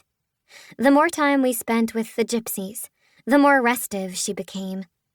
Her rebellion took on a dutiful quality. I'd wake at night to find her sitting at the window, saying how unbearably stifling the room was and how nice it would be to sleep under the stars. The gypsies don't sleep under the stars, I reminded her. They sleep in tents and wagons. But I had the feeling she wasn't listening. It was the day after Luella's 16th birthday, July 13th, when she threw a fit about having to go for an audition at the Metropolitan Opera House. The previous night, we'd had a quiet birthday dinner, and Daddy had given her a pair of tiny pearl earrings, which Luella had accepted graciously.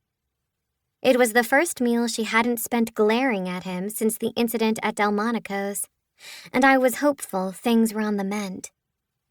But as I came down the stairs the next morning, I found Luella storming out of the parlor. She banged past me up the stairs with exaggerated disdain.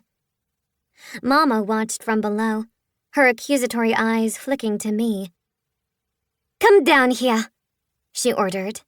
I obeyed. Suspicion creased her forehead. "Is there something going on with your sister I should know about?" My first thought was relief she didn't know already. The second, panic that she knew enough to be suspicious. I kicked my shoe into the bottom rung of the stair. "No. Speak up." Mama propped her finger under my chin and lifted my face. I pulled my head away, hating how small I felt. I was sorry, but also angry Mama couldn't see what was going on with Daddy. The least she could do was show signs of distress, gaunt eyes or ashy skin, make Daddy feel guilty. Instead, she looked clear-eyed and healthy as ever, smelling cheerfully of sweet vanilla. She looked as if she knew I was keeping something from her. I said, "Speak up," and I said, "No," I answered loudly. Mama pulled back, and I was sorry I'd spoken so sharply. It wasn't her fault we were all deceiving her. I looked at her self-consciously gloved hands with the urge to pull off her gloves and feel her twisted, bumpy scars under my fingers. It had been so long since I touched them. Marcella would have worked hard with those hands. Miss Milholland would have flaunted them. They were Mama's strength, and she hid them away. I didn't want her to be weak. "Very well," she said, and dismissed me. As mad as Luella was about having to go to that audition, she danced well enough to be given her first role as one of the 17 angels in the Hansel and Gretel ballet divertissement. She never went so far as to thank Mama for making her do it, but the honor, at least for a short time, raised her spirits. A glint returned to her eyes, and the rehearsals exhausted her into a sound sleep again. Mama and I went to every rehearsal with her, happy to escape the city heat in the cool theater on 49th Street, sitting in the plush velvet seats, watching the dancers glide and leap across the stage as if their bones were weightless, their arms rippling like wings. It was Marcella's fairy tales come alive. One day, as I sat in my usual seat next to Mama, caught up in the swirl on stage and the rising crescendo of string instruments, the choreographer halted the music with a swoop of his arm and marched over to Luella. Clapping his hands inches from her nose, he barked, "Fouette!" Without missing a beat, Luella raised an arm above her head, whipped her leg out, and spun in a single rotation. Mama tensed, her hands moving in small extensions from her lap as she whispered to herself, "Crochet. Yes, yes, 5th position." "Fouette!" The choreographer clapped again. "Fouette, fouette, fouette!" Again and again, Luella whipped around. There was no music, just the sharp clap of his hands and the soft thud of Luella's toe shoes on the wooden stage. Finally, the choreographer dropped his arms and the theater went silent. Luella's chest rose and fell rapidly against her tight bodice, her cheeks red-hot. The choreographer pointed a finger in her face. "I will not waste any more time on you. One more mistake and you'll be replaced." He waved his hand at the conductor, who raised his baton, and the ballerinas shuffled back into position. On our way home, Mama sat between Luella and me in the back seat of the car. The top was down, and it was scorching hot. Pearls of sweat dripped down the back of our driver's neck as we crawled along, the sun beating down on us, the noise of the trolleys and cars dizzying. Mama had just begun an animated critique of Luella's performance when we passed a popcorn wagon, and I burst out, "Can we stop for popcorn?" "No. And don't interrupt," she snapped, and I huffed and leaned out the window. The building shimmered in the heat, and the humidity cast a hazy curtain over the river of suits and hats flowing alongside us. "Your pirouettes are lovely. You'll get the timing," she said, "but your extensions need to be longer. Extend, extend." She threw one arm forward. "And you must point your toes the instant they leave the floor." I glanced at my sister as she angled away from Mama, staring into traffic. She used to love talking about ballet, going over every detail. Lately, she hardly said a word.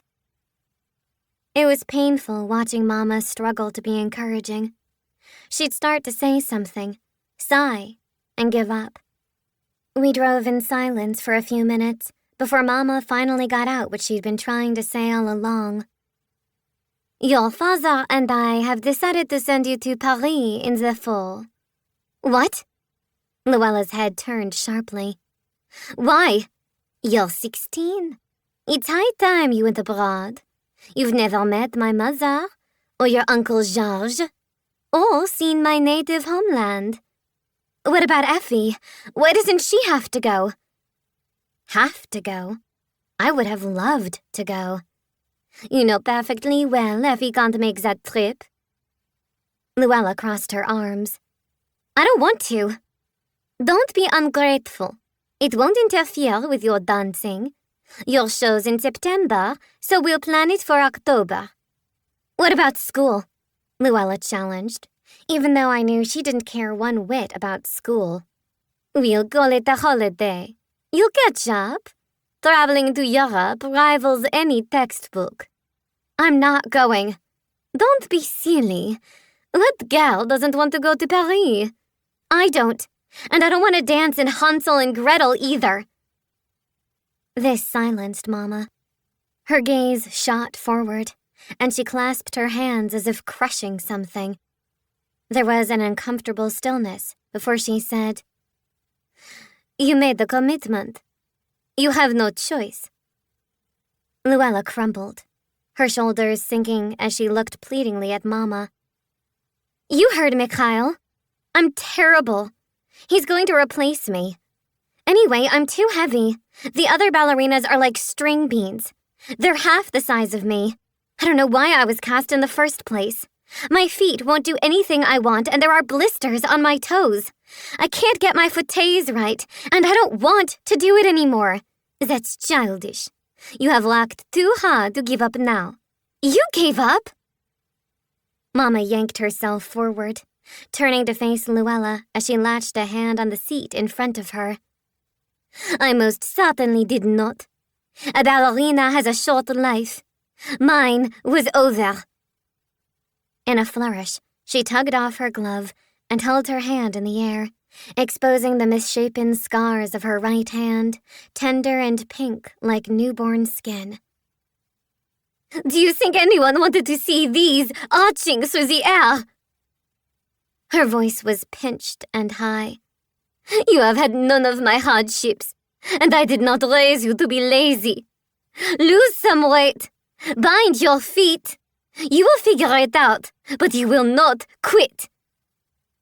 The car lurched, and Mama steadied herself against the seat as she yanked her glove back on. From my corner of the car, pressed up against the door, I watched them stare each other down. Luella was almost as tall as Mama, and there was a new maturity in her face that had appeared the moment she turned 16. In Mama's face was a sternness I hadn't seen in a long time. The tension between them was palpable, a battle of wills. Then my sister did a wicked thing. She lifted her ballet slippers by their pink laces and held them out with a taunting expression, letting them rotate in a slow circle before calmly and deliberately dropping those beautiful shoes out of the car. I had always envied her those slippers. Shocked, I careened my head over the side of the car as they landed on the street and were instantly crushed by the car behind us. There was a slight gasp from Mama, but she didn't say anything. The car slowed to a stop in traffic. I slouched in my seat, just wanting to get home. A boy sped by on a bike. I stole a glance at Mama and Luella sitting shoulder to shoulder. Mama stared straight ahead, her lips a thin line, her hand fixed back into its glove. Luella looked off into the street. I hated how effortlessly she had let go of those shoes, as if tossing away everything Mama had given her was the easiest thing in the world. Dinner that night was tense and silent. The air through the open window warm and stagnant and filled with noisy crickets. Daddy was as withdrawn and sullen as the rest of us. I wondered if Mama had told him what happened, or if his own conscience was brewing. I nibbled the end of a green bean, glancing at Luella across the table. She hadn't eaten a thing. Her eyes were downcast, her expression unreadable. What would she do if she didn't dance anymore? I couldn't believe she'd thrown away a chance to be on a stage, gliding with all the other angels. Trey had told me the gypsies would head south once it turned cold, so she'd soon lose them too. After dinner, Luella went straight to her room without a word to me or our parents. More and more she slept in her own room. I climbed in bed and tried to write, but I was finding it difficult to think up creative stories. Giving up, I turned the light out and lay picturing my sister's self-satisfied expression and her shoes being ground to pink dust in the street. At some point, I heard the front door open and crept to my window in time to see Daddy getting into a cab. I watched it pull away, a pall of exhaust dissolving under the streetlight behind it. The solid body of my family was being ripped apart. Daddy and Luella, the first limbs to go. With a dreadful feeling in my stomach, I crawled back to bed and fell asleep, listening for Daddy's return. I woke to Luella shaking my shoulder. "What's wrong?" I sat up. It was still dark out, but the curtains were pulled back and the moon projected a square of light on the floorboards like a box waiting to spring open. "Turn around so I can braid your hair." "What?" Even groggy with sleep, this sounded like a ridiculous request. "Remember how I used to insist on doing your hair for you, even when you were old enough to do it yourself?" She kneeled on the bed and began brushing my tangles out with her fingers, pulling against my scalp. "You have the most beautiful hair. It's just like Mama's, and so much thicker than mine. I always envied you, your hair." She stopped combing and began plaiting. "I envied you your blue fits, too." "Why would you say that?" The night air was warm and humid, and I felt sticky with sweat. "Because nothing is expected of you." I found this insulting. "Why did you throw away your slippers?" Tiny hairs snagged as Luella threaded the strands together. "It was a test. I wanted to see if Mama would stop the car and make me walk into the street and get them back, crushed and all. Daddy would have. I don't see what that would have proved, and he would have hated Daddy for it. I would have hated her for it, but that's not the point." Finishing my hair, Luella lay down onto her back, and I lay next to her, the braid bunched against my neck. What is the point? That she didn't do it. That she lets all of us push her around. It wasn't a surprise Mama failed Luella's test, just a disappointment. "Do you think she'll tell Daddy and you'll be punished?" I asked. "I'm already being punished. I'm certain it was Daddy's idea to send me away. Going to Paris is not exactly punishment. Don't you see they have no intention of letting me come home? Daddy wants me gone so I won't give away his little secret. Why else would they do it now? They've never mentioned sending me to Paris before." She punched her pillow into a mound and sank into it. "They can't make me go. I won't." The thing was, they could make her, and we both knew it. "If you refuse, they'll send you somewhere worse," I said, thinking of Daddy's threat to lock her up. "Especially if you're not dancing anymore. You have to apologize. You love to dance. It's your future. What will you do without it?" "I don't know." She didn't sound troubled by this uncertainty, but I needed her to care. We'd always conspired about our possible futures. "You, on the other hand," she smiled, as if remembering her role to play in our conversation.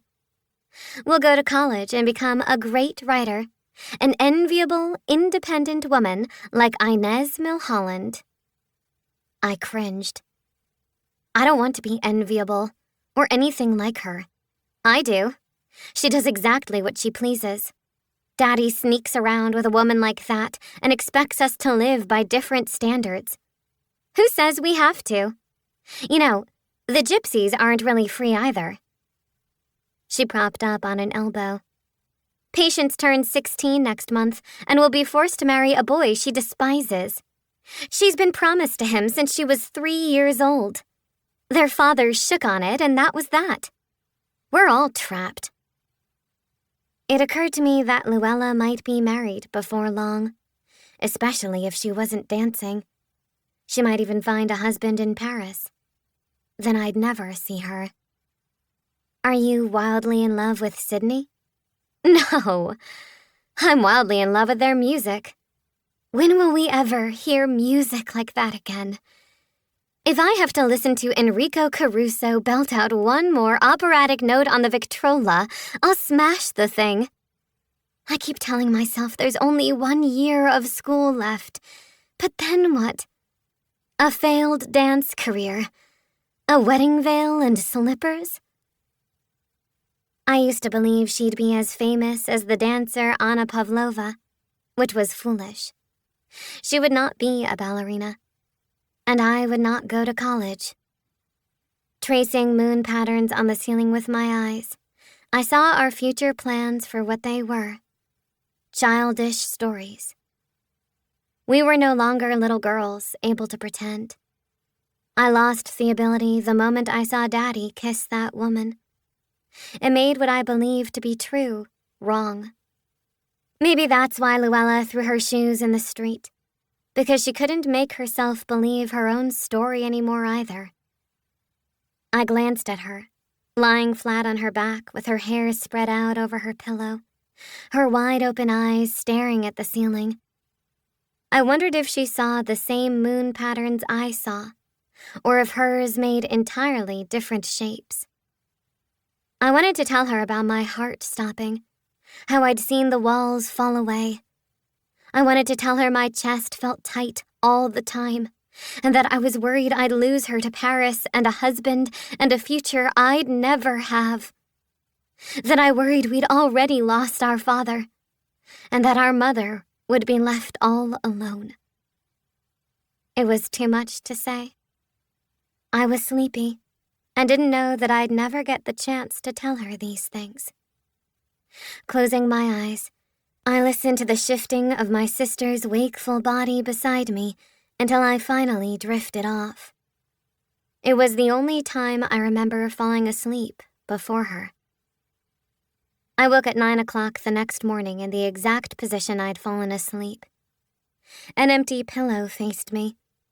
I sat up, the weight of sleep heavy on me. Luella was gone, and a bright day peeked through the curtains. No one ever let me sleep this late, and I felt an eerie sense of foreboding as I scurried into my clothes and downstairs, my stomach doing an anxious flip as I saw the empty dining room, all signs of breakfast cleared away. "Effie?" I jumped at Mama's voice. She stood in the doorway, her skin a seamless white from her collar to her forehead.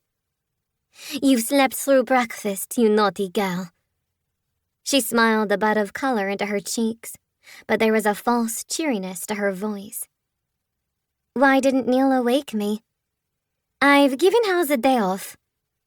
"Why?" "It's good to indulge your servants once in a while. Let's go out for lunch." "Just the two of us?" Mama and I rarely did anything alone. "Where's Luella? Has Daddy left for work already?" "Get your hat," was all she said, as she secured hers to her head, a thing so weighted with feathers it looked as if an entire flock had lost their wings for it. We stepped out into suffocating heat, slate clouds pressing overhead like the top to a cooking pot ready to boil us alive. If it rained, I imagined the drops would sizzle and evaporate on the steaming bricks. Mama and I took the elevated into Manhattan and dined at Cafe Martin's, everyone sedated in the warmth, fans and hats waving languidly, red-faced waiters in white jackets suffering behind steaming plates of food. People looked down from their balcony tables as if from the rail of a ship, and I thought of the sunken Titanic last spring, and how guilty the onlookers must have felt when they realized that they had waved those passengers off to their deaths. I watched Mama consume a single bite of duck, put her fork down, and draw a silver cigarette case I'd never seen before from her purse. My mother didn't smoke, and yet here she was, smoking while I ate, her eyes roaming around the room. My duck was tender and salty, but I hardly had an appetite for it. For dessert, she ordered caramel custard for me and 2 brandy Alexanders for herself. Mama never took a drink anywhere except in the parlor room after dinner with Daddy. The alcohol fueled the color in her cheeks and gave her voice an urgent quality. It undid her in the most beautiful way. Her bouffant hairdo cresting like a wave under her hat, her waist cinched into a swanbill corset, with that name fitting her figure, sleeves billowing, eyes alert. She seemed utterly attractive, and wholly not my mother. Under normal circumstances, I would have relished an outing alone with Mama. These were not normal circumstances. The cigarette case lay on the table, and Mama began clicking it open and shut with one hand, her eyes flitting above my head as she said, "Let's shop for new dresses, shall we?" She was too giddy, too bright. Worry curdled in my stomach next to the duck and custard, which I wished I hadn't eaten. I wanted Luella. I wondered if Mama had forced her to go to rehearsal in spite of the tossed slippers, but I knew better than to ask. Instead of heading to Celeste's, where we usually bought dresses, we walked to 23rd Street. Mama kept a few paces ahead of me, reaching her hand back from time to make sure I was still with her, sashaying our way past windows that glinted with shades of violet and amethyst. She took a sudden right through the doors of Stern Brothers department store, and her pace slowed as she lingered at the perfume counter and fingered cloth at the haberdashery. After purchasing a pair of white gloves for her and salmon pink ones for me, we left the store without trying on a single dress and made our way through Madison Square. No rain came. The clouds broke up and blue swatches of sky appeared with ragged edges like torn fabric. Sweat dampened the underarms of my dress, and Mama's face flushed under her hat. She kept slipping her watch from her purse and checking the time, clasping and unclasping the latch on her mesh bag, as if the clicks propelled her forward. I was thankful when we finally crossed Madison Avenue and climbed aboard the train for home. By the time we arrived on Bolton Road, the sky had turned cerulean. Storm clouds rested on the far horizon, and the late sun pierced through a crack like a slit eye, rays so defined they looked graspable. Mama stopped abruptly when we reached the front door. Daddy stood in the hallway with his jacket unbuttoned, his tie removed. There was a mad look in his eye. Mama stepped up to him, the box of gloves trembling in her hands. "Effie, go to your room." His voice was harsh, and the box slipped from Mama's hands and hit the floor. Neither reached to pick it up. I ran up the stairs. Dread washed over me as I flew into Luella's empty bedroom and saw the sharp corners of her tucked-in bed and her neatly organized vanity. I flung open her wardrobe. All of her clothes still rustled and shifted on their hangers. Rehearsal never went this late. Where was she? She wouldn't have been sent off to Paris already, and without her clothes. My heart pounded, and a ripple of pain eddied out from my lungs into my ribs. I crouched down with my forehead in my hands, trying to breathe slowly. When I stood up, the blood rushed to my head, and the room went black for a split second, before everything came back into focus. A skinny, wan girl mocked me in the wardrobe mirror. I banged a fist against the side of my head. She banged hers. Trying to calm myself, I went to my room and sat at my desk, tracing leaf patterns, focusing on each tiny vein while I listened for the sound of Luella opening the front door and running up the stairs to tell me about her day. It was Daddy who shouted at me from the bottom of the stairs. "Effie, come down into the parlor immediately." The lights had not come on yet, and the early evening cast a bruised hue over the room.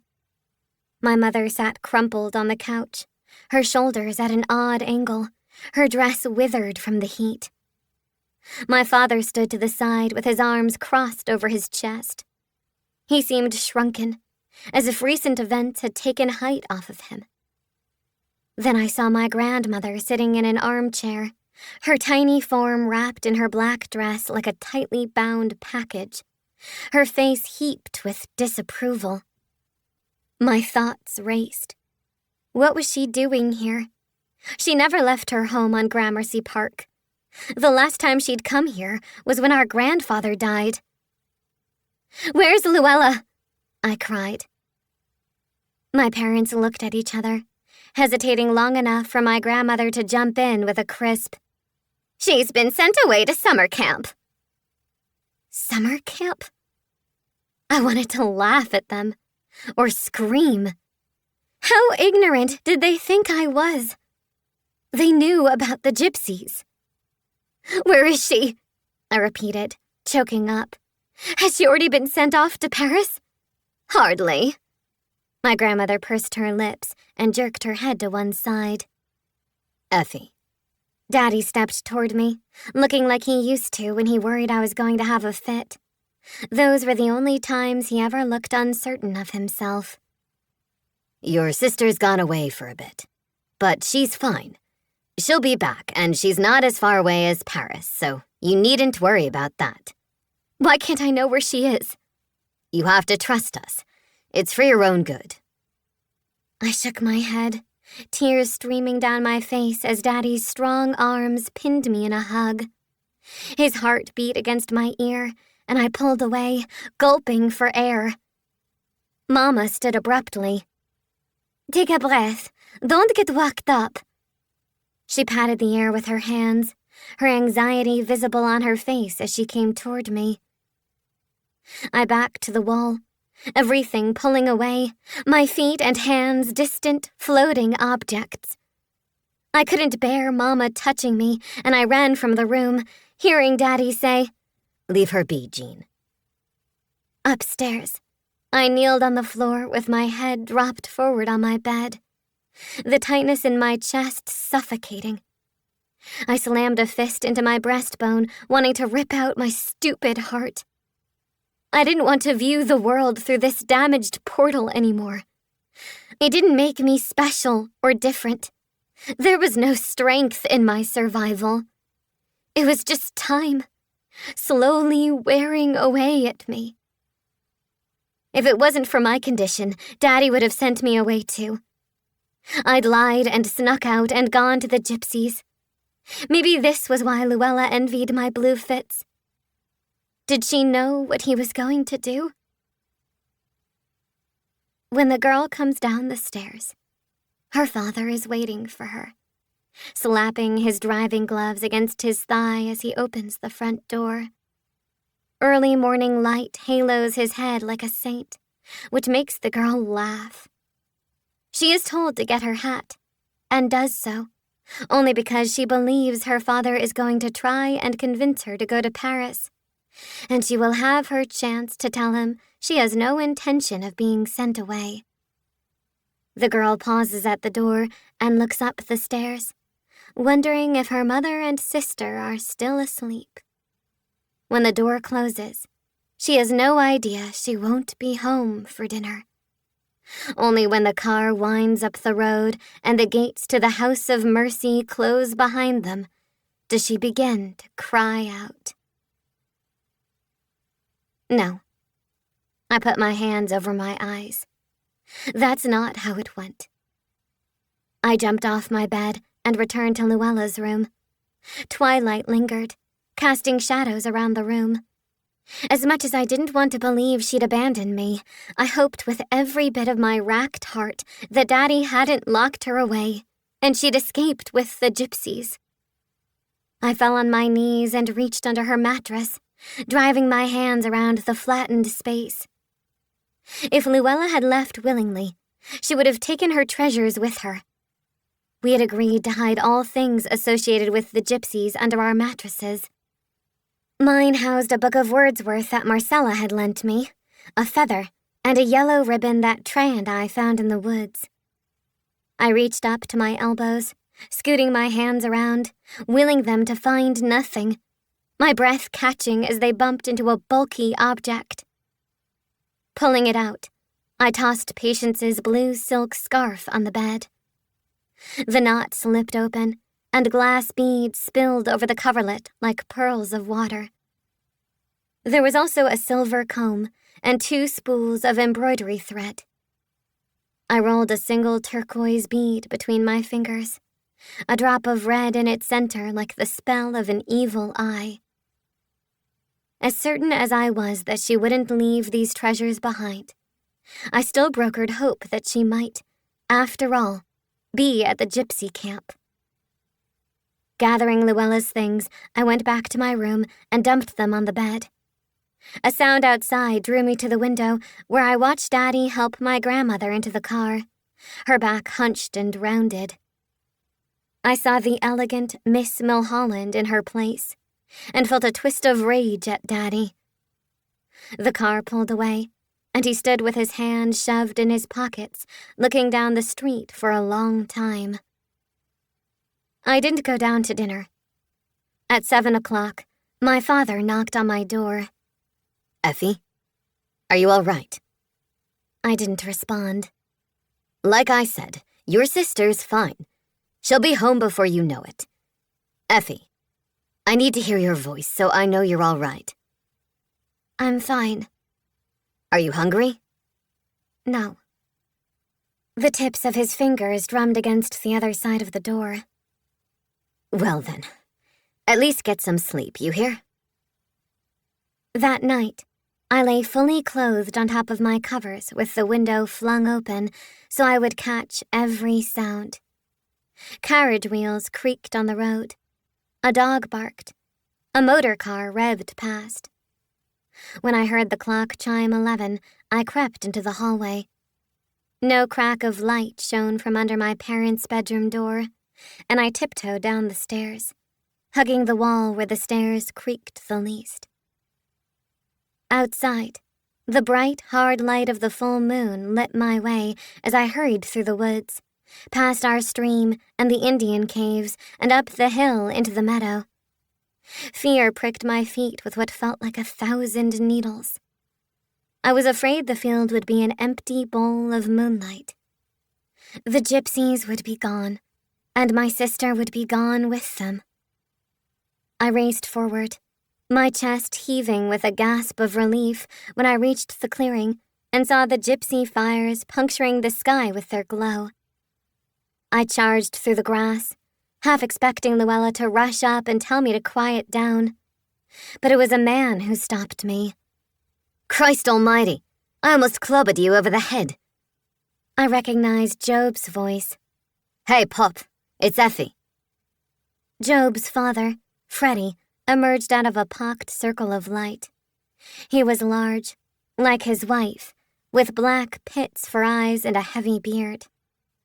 With a silent jerk of his chin, he directed Job back to the camp. Marcella appeared beside him, regarding me with suspicion, as if she'd forgotten who I was. What are you doing here? Freddie's voice was cutting. I came, I stammered, to find Luella. My chest fluttered, and my breath came out ragged.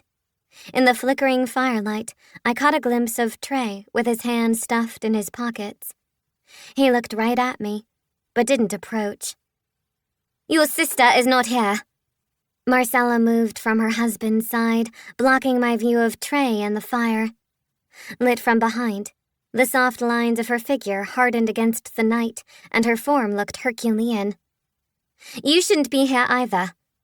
She's gone, I said, trying to look around her and catch Trey's eye. We know, Marcella said. Your father has already come and threatened us. Her tone held the strength of one used to being threatened, and the conviction of one used to thwarting it. She is bad luck, your sister. Freddie put an arm around his wife. We won't have you bring in more. I should never have allowed the two of you here in the first place. A log fell into the fire. Sparks shot up, flickered, and sputtered out like dying fireflies. Freddie stood, wide and still as a wall beside Marcella, blocking the way. I wanted to talk to Trey. Marcella put a hand on my shoulder. The touch was motherly, her voice resolved. "We can't help you. You must go." I thought of the time she'd rested her hand on my shoulder when the music played, how close I'd been to her worn knuckles and raised veins. I turned back to the woods, a motionless army of trees and bracken waiting to trip me up. The moon seemed to dim in my fright, and I fumbled over roots and fallen twigs, remembering the night-blind adventure Luella and I had only months earlier. Back home, I paced in my room like a nocturnal creature tracking a hopeless scent. For months, Luella had looked at Daddy with caustic, accusing eyes, knowing his secret, holding it over him. I slammed my window shut against the night and buried myself under the covers, shaking out Patience's silk handkerchief and pressing it to my face, the beads and comb and thread spilling onto the bed. A bead lodged under my shoulder, one under my neck. The handkerchief smelled of lilac water and fire smoke. Sometime in the night, the wind woke me, rattling the windows and hammering a tree branch against the glass. The handkerchief slipped, and the scattered beads slid farther under me as I sat up. I'd fallen asleep, not caring what indentation their round, hard shapes made against my skin. The room was stifling, and I had no sense of what time it was. A figure rose from the chair in the corner, and I threw the coverlet. "Are you awake?" It was Daddy, and I crumbled with disappointment. He sat on the edge of the bed and took my hand, pressing his fingers to the inside of my wrist, checking my pulse like he used to when I was little. "It's been a long time since I've asked about your writing. I'm sorry for that," he said, his voice sedated, like something thick lay over his tongue. I wanted to tell him I was sorry too. Sorry that I wasn't the great Tilden child born on the first day of the new century that he'd hoped for. Sorry that Mama and Luella and I weren't the perfect family he'd wanted. In the bright moonlight, I could see faint creases around his eyes and stubble on his chin. He looked tired. "You're the one I always worried about. Which is ironic now, isn't it?" He patted my shoulder. "Look at you, with your solid heart thrumming away in that chest of yours. I knew you'd beat it. Doctors be damned, right?" He leaned into my ear, a sparkle of fun in his eye, like when he used to sneak Luella and me candy from his pocket before dinner. "We'll keep the curse word between us, yes? Your mother wouldn't like that. It will be our little secret, damning doctors." I hadn't beaten anything, and I didn't want any more secrets. "Where's Luella?" Daddy pulled away, our moment of colluding intimacy broken. "You have to trust your mother and me. Your sister is learning the consequences of her actions. She'll be home soon enough." He stood up to crack open the window. Air whistled in, and Daddy tucked the sheet around my shoulder. "Sleep, Effie," he murmured. I didn't want him to leave. I didn't want to be alone. "I'll show you my writing tomorrow." He smiled. "First thing in the morning?" "First thing." "You know, if it's good enough, we might consider submitting it for publication. I know an editor who'd take a look at it for us." Miss Milholland's father. Daddy gave a startled laugh. "Yes, that's the one." I don't want him to. We could see each other clearly in the moonlight. His expression told me he understood that I knew. "No. Well, we'll find someone else then," he said, and left the room. I kicked the covers off and curled my knees into my chest, squeezing my eyes against the hot tears rolling over my temples. Behind my lids, the House of Mercy loomed massive and impenetrable, fortressed by high white walls like the gates of a duplicitous heaven. The girl kicks and bites and screams as they drag her through the door. Her father, watching from the car, worries he's made a mistake. He sits for a long time, pounding his palms against the steering wheel, wondering if he should go inside and get her back. The sky is heavy with clouds, and he wishes it would rain and wash away the heat. He thinks of his wife and feels the first pangs of real guilt. He's done this for himself, and yet, as he chokes the engine to a start, he tells himself he has done it for his daughter. It's the best thing for her. She's learning the consequences of her actions. She'll be home soon enough. The crying made my heart race and my chest tight. I had only heard rumors about the House of Mercy from the girls at school, who'd read stories in the newspaper about quelled riots and attempted escapes. Other than the gossip about Susie Traynor, I didn't know anyone who'd been inside. Whatever it was like, I couldn't imagine Luella surviving in such a place. She'd be like a caged tiger, sure to start riots, attempt escapes. Didn't Daddy understand that Luella couldn't be tamed? Chapter 8. Effie. All night I tossed and turned, waking up with tear-stained cheeks and eyelids so crusted that opening them felt like peeling dry paper from my eyeballs. Every part of me hurt. The morning sunlight assaulted my eyes, and the twittering birds pierced my ears. Coming down to breakfast, I slid into my chair, not wanting to eat anything. Mama sat with her arms on the table, her own eyes puffy and red. Daddy was nowhere in sight. I guess he wouldn't be asking about my writing after all. Coffee? Mama reached for the pot, her hand shaky as she poured it into my cup. She wore a light summer dress, her face drawn and pale as the fabric. There were dark circles under her eyes, the signs of distress I'd hoped for a month ago. Cream? I nodded, watching the cream swirl and color the coffee. Where's Daddy? He left for work early. The forced, animated lilt of her voice angered me. Daddy lying was one thing. I already knew he was good at it. But I hated that she was lying to me too. I know Luella's not at summer camp. In a flash, she reached across the table, her sleeve fluttering like a wing as she took hold of my arm. I was struck by the pressure of her grip. She might not be a fighter, but not because she lacked the strength. We know about the gypsies, young lady, and I know you're not as innocent as you look. Your father, on the other hand, has chosen to believe your sister is the only reason you went. She let go, drawing her hands into her lap and surveying me from across the table with calculated control. You are not to make any more trouble. Is that clear? I expect impeccable behavior from you. If your father says your sister is at summer camp, you will not question him, and you will not question me. Mama's saucer clattered as she lifted the cup to her lips.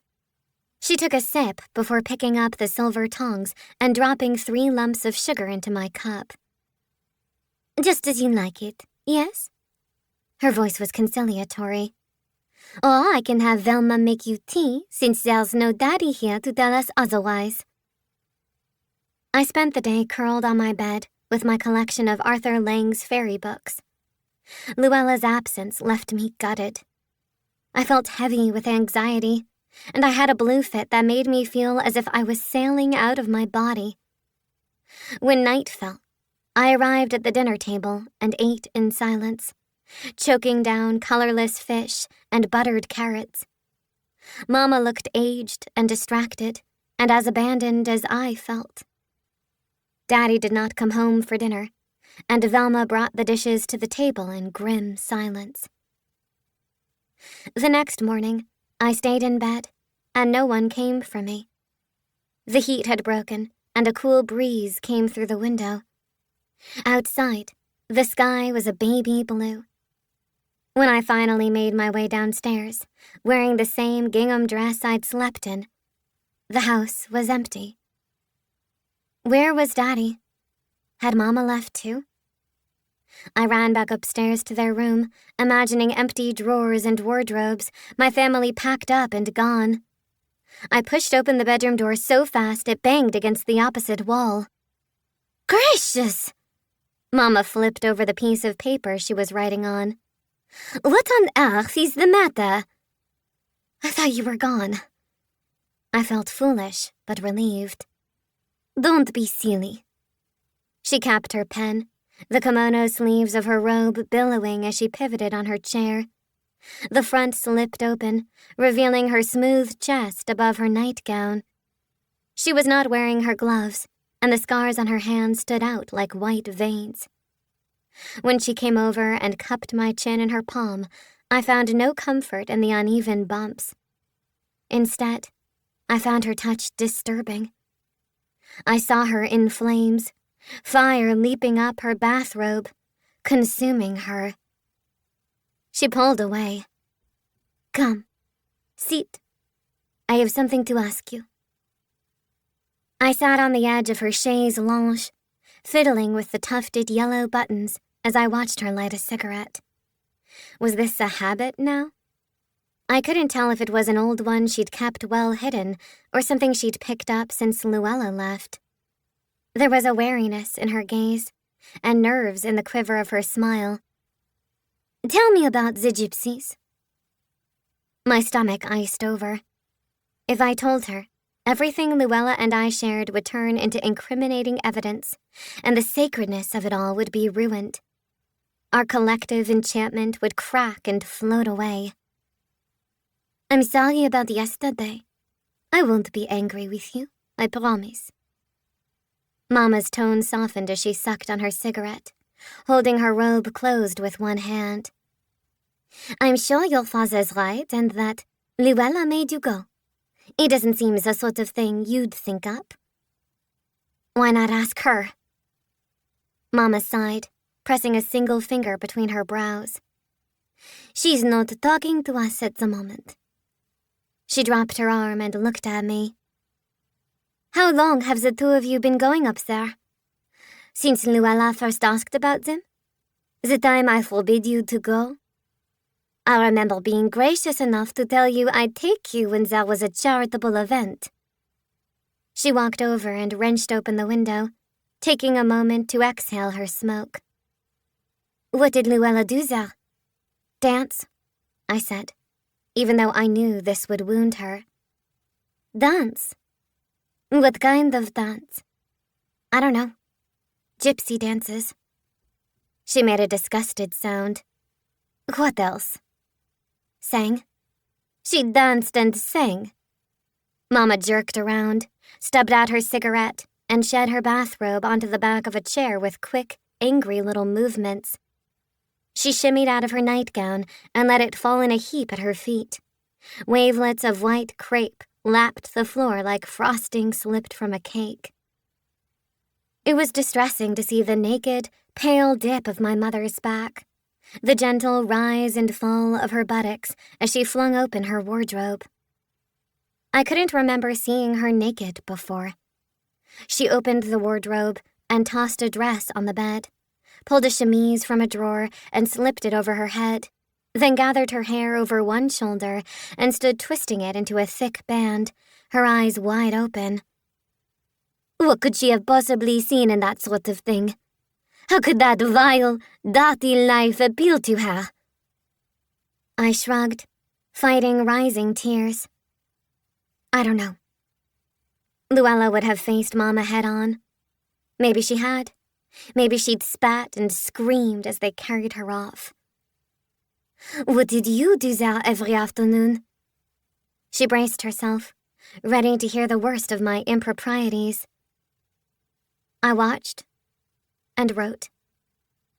I wasn't about to give her details so she could grind our precious moments out like the butt of her cigarette. Mama lifted a wire corset from its hook. Help me with this. A deep inhale passed over her teeth as she sucked in her breath, squeezing her hands on her hips so I could hook the tiny metal clasps at the back. She turned to me, looking resigned, as if the corset had squeezed the anger out of her.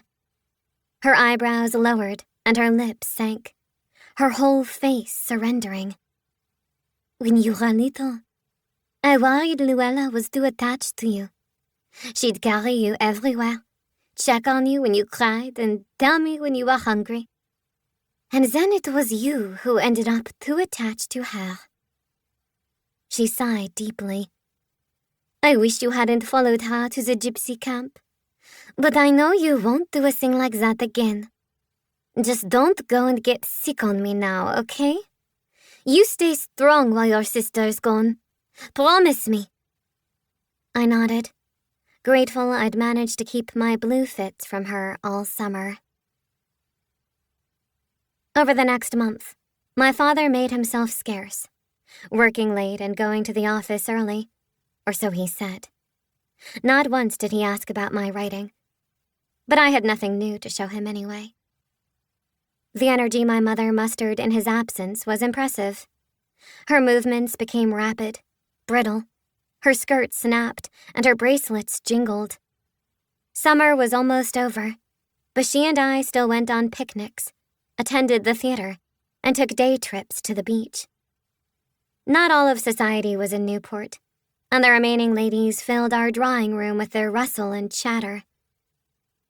Luella, Mama announced gaily, was at summer camp. What summer camp? The mothers were intrigued, pronouncing that their daughters, the girls wearing polite, bored smiles next to them, could use the discipline of summer camp. Upstate, Mama answered vaguely. The names escaped me, but I'll let you know after I've paid the bill. She gave a trickle of laughter at her foolishness for forgetting details. The girls drew me aside to ask where Luella really was. Their breath coated in the herring Mama served on tiny crackers that crumbled as you bit into them. She's truly at summer camp. I gave the vague smile I'd practiced, wondering if Mama's false laugh had tipped them off, or if they knew Luella would never stand for any loathsome summer camp. One quiet girl with a sneaky way about her asked, "Why didn't you go?" Mama wanted me home with her, for company. And for now, this felt true. When I managed to walk by myself, I went up Bolton Road to the curve where the driveway to the House of Mercy broke off and wove up the hill. I stood with my face pressed into the iron gate, watching for any sign of life. But no girls came down as far as the road, and I never saw anyone come out of the whitewashed house at the gate's entrance. From the road, I could only see a portion of the dark building, gabled windows and arched doorways, the spire of a chapel twisting above the trees. I made up 100 stories about what was happening to Luella in that place. September arrived. School began. And still, no Luella. Bruised shadows deepened around Daddy's eyes, and he hardly spoke to me. At night, I heard him pacing the halls.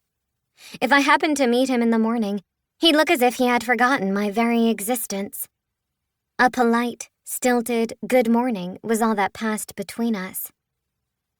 When fall arrived, Mama's energy collapsed, and she no longer bothered making up believable lies. She told me that Luella had been sent to a distant cousin in Chicago. "Not Paris?" I said, and Mama looked confused. "Remember?" I said. "You were going to send her to Paris?" "No, not Paris," she said sadly. I wanted to scream that she was lying, but the tightness in my throat and the weight in my chest pinned me into silence. In school, I couldn't pay attention.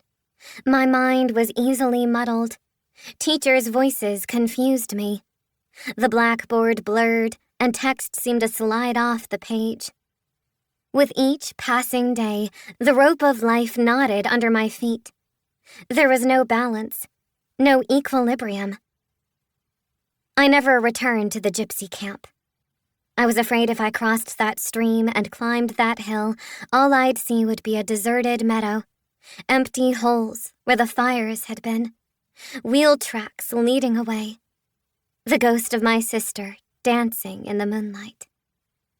I fingered Trey's ribbon tied around my wrist, pale yellow like a fading wisp of sunlight, and tried to remember Marcella's tales of magic and evil. Then one day in early October, when Miss Paisley left the art class, 3 girls moved their sheets of paper to sit near one another, bending their heads over their drawings and whispering loud enough for me to hear. "Did you hear Susie Trainor's never coming back to school? I heard she wouldn't be let out for 3 years. 3 years? There are girls who get put away for more if they're not reformed. Or repentant. It's like prison. You get put away for however long fits the crime. There are girls who've been in there for 10 years, 20. Some never get out. But I heard 3 years was the minimum. That can't be true. I'm just telling you what I heard." The door swung open, and Miss Paisley's heels clipped back into the room. She glanced at the trio. "Girls, separate yourselves. Now!" They scattered back to their seats. Miss Paisley stood close enough that I could see the flabby skin under her arms and smell her breath reeking of onions. "You've drawn nothing?" She rapped the empty sheet on the table. I had dropped my pen, and my gloved hands were splayed on the paper like wounded wings. I stared at the satin tips of my fingers, trying to find a point of focus. 3 years. 3 years if you showed remorse. Luella would never show remorse. My vision clouded. My ears filled with a muffled sound like distant waves crashing. I didn't have 3 years. I wouldn't live that long without her. I picked up my pencil and began drawing a thin, sharp outline of the vase in front of me. A spark of determination broke through the shadows in my head. For the first time since Luella left, I began to compose myself.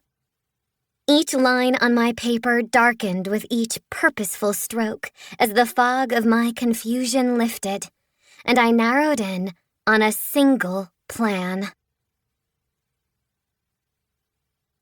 Chapter 9. Effie. The lantern was still where Luella had stowed it, a bit rusted and with dirt splattered on the glass panels, but intact.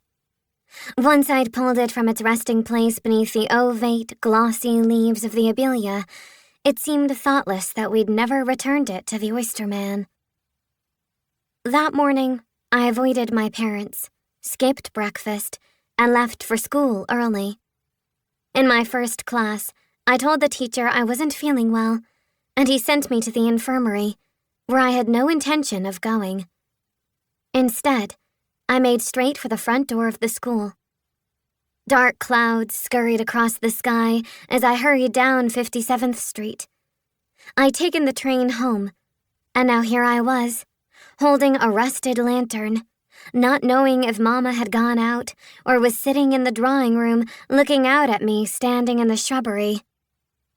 Tucking the lantern on one side of the front steps, I gently pushed the door open.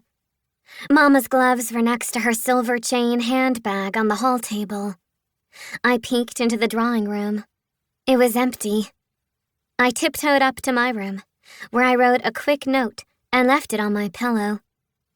Back downstairs, I clicked open Mama's bag, the mesh rippling like the metallic scales of a fish.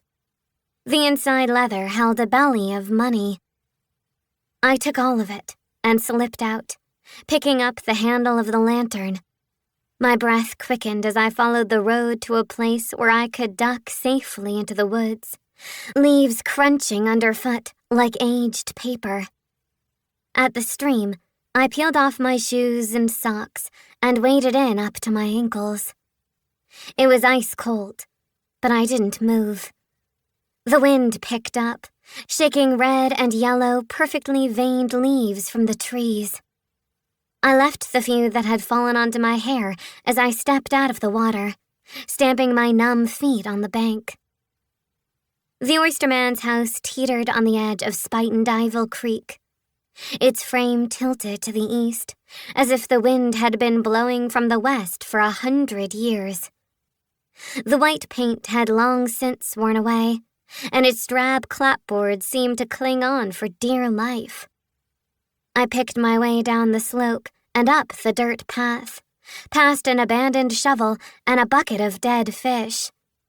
The creek stretched wide and shallow behind the house.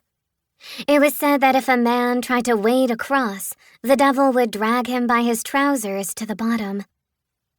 I knocked on the front door, hoping not to lose my nerve, telling myself the oysterman ghost was a figment of my imagination. It took a long time for the bolt to slide back, the door opening just enough to reveal a single, squinty eye. Yeah. I'd left the lantern on the woodpile where he'd find it on his own, rather than admit my sister and I were the ones who had broken our promise to promptly return it.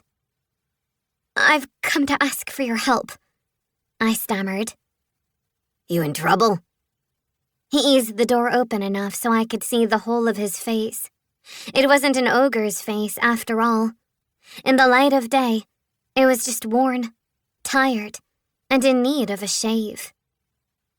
The stench of fish wafted up from the creek. A docked boat groaned as the water shifted beneath it. "I'm not in trouble, just in need of your assistance. I can pay you." I stood on his dirt threshold and told him what I needed as simply and quickly as possible, the man looking suspicious to the end. Odd thing you're asking. He let go of the door, and it swung back, allowing me to see a fireplace and a wooden table with a nub of a candle in a silver holder. The man ran a hand through his hair, white and patchy with age. How much you paying? I pulled the wad of money from my pocket. I hadn't counted it, but the man's eyebrows rose at the bulk. Looks like a lot. Where'd you get that? You steal it? I shook my head. Another lie. He didn't look convinced, but reached for the money anyway, his fist swallowing the last tangible tie I had to my mother. You want to go right now? He asked. Yes. Hang on a minute. The door shut on my face. I slipped off my tailored coat, hoping I'd look shabbier without it. The wind blew cold off the water, and I shivered as I reached down and yanked at the pocket of my blue serge skirt. The seam ripped, and the pocket wilted open. I wished I could remove the lace cuffs on my blouse, but that would require scissors. A ripped pocket would have to suffice. Reluctantly, I pulled off my gloves and shoved them into my coat pocket, curling my deformed fingernails into my palms. When the man returned, I handed him my coat and asked if he could get rid of it for me. He shook his head. You don't make no sense, he said, taking it from me and hanging it on a hook inside the door. Let's get on then. We backtracked, following Bolton Road to the south, stately elms lining our way. It began to drizzle, and a wet mist settled over my cheeks. The man yanked his coat around his neck and bent his head in silence. Slivers of wind snuck under my dress, and I held my arms across my chest and tried not to shiver. If we kept going to where the road wound around the southern part of the hill, we could cross to Emerson Street and loop back to my house. For a minute, I entertained the idea. But then the man cut to the right, and I followed him up a steep, grassy hill. It would only be for a few days. As soon as Mama took my note to Daddy, Luella and I would be home. The man and I came out onto another section of Bolton Road, and within a few paces, we were standing at the iron gates of the House of Mercy, gazing up the winding drive where white stucco walls stretched to either side of us. "I never asked your name," he said. My name. I hadn't thought about that. I suppose I have to take your name. "Rothman. Herbert Rothman." I looked at Herbert. The drizzle of rain had stopped, and the wind had whipped his hair into a puff over his head like something gone to seed. His coat hung down to his knees and bagged over his thin shoulders. I stuck out my hand. "Effie Rothman. Nice to meet you, Herbert." His hands were buried in his coat pockets, and he made no attempt to remove them. With a puzzled expression, he said, "You don't look like a gal who's done anything wrong." I dropped my hand. "It ain't too late to turn back, you know." He gazed up the road as if it held the worst possible ending. "Can't you just repent at church or something? Don't seem right, doing this." I wanted to tell him that this was the bravest thing I'd ever done. But all I said was, "You won't get into any trouble." "It certainly ain't me that's gonna be in trouble." Herbert yanked the brass ring hanging from a large bell on the gatepost, and a loud clang rang out. A woman appeared from behind the whitewashed lodge, brushing her hands together, fragments of dirt scattering. "Admittance?" Herbert nodded. The woman barely glanced at us as she rummaged in her apron pocket and produced a substantial key ring. Her face was aged and brown from the sun. She wiggled the key until the lock gave way and the gate swung open. "Go on up to the main door. Sister Gertrude will let you in." We walked through, and the metal gate clanged shut behind us. Herbert pulled his hat over his ears and trudged ahead. I followed, the click of the lock etching a pinch of fear at the base of my neck. The house was a massive brick structure on a high plateau overlooking the Hudson River, a battlement defending its stronghold. Rooftop and gabled dormers seemed to stretch for miles. Looking out over a vertiginous, groomed lawn, fortified at its base by a lofty white wall, I could see the thickly wooded valley and the river, a winding slice of gunmetal reflecting the dismal sky. I followed Herbert up the wide stone steps and through the arched portico where leafless vines, thick with age, snaked up the mortar to the top of the parapet and disappeared through the holes in the balustrade. The gong at the front door reverberated loudly as Herbert rang it. Quick footsteps sounded, and the door opened. "Sister Gertrude?" Herbert asked. "No." The sister regarded us from under her veil and cap with small, dim eyes. "Sister Mary, what can I help you with?" Her words were wisps in the air, barely audible. "Just looking to, Herbert glanced at me. I kept my eyes on the sister's clasped hands, pale and curved like seashells against her pleated habit. "Just looking to admit my daughter here." "You've not come with a magistrate?" "No, ma'am. Do we need one?" "No, certainly not. It's just the usual way. The girls are admitted without a court order. Come, I'll show you to Sister Gertrude." Sister Mary stepped aside with a slight nod. She was so thin and pale, she looked like a sickly child kept from the outdoors, the weight of her cap burdensome, a punishment that kept her head perpetually tilted to the side.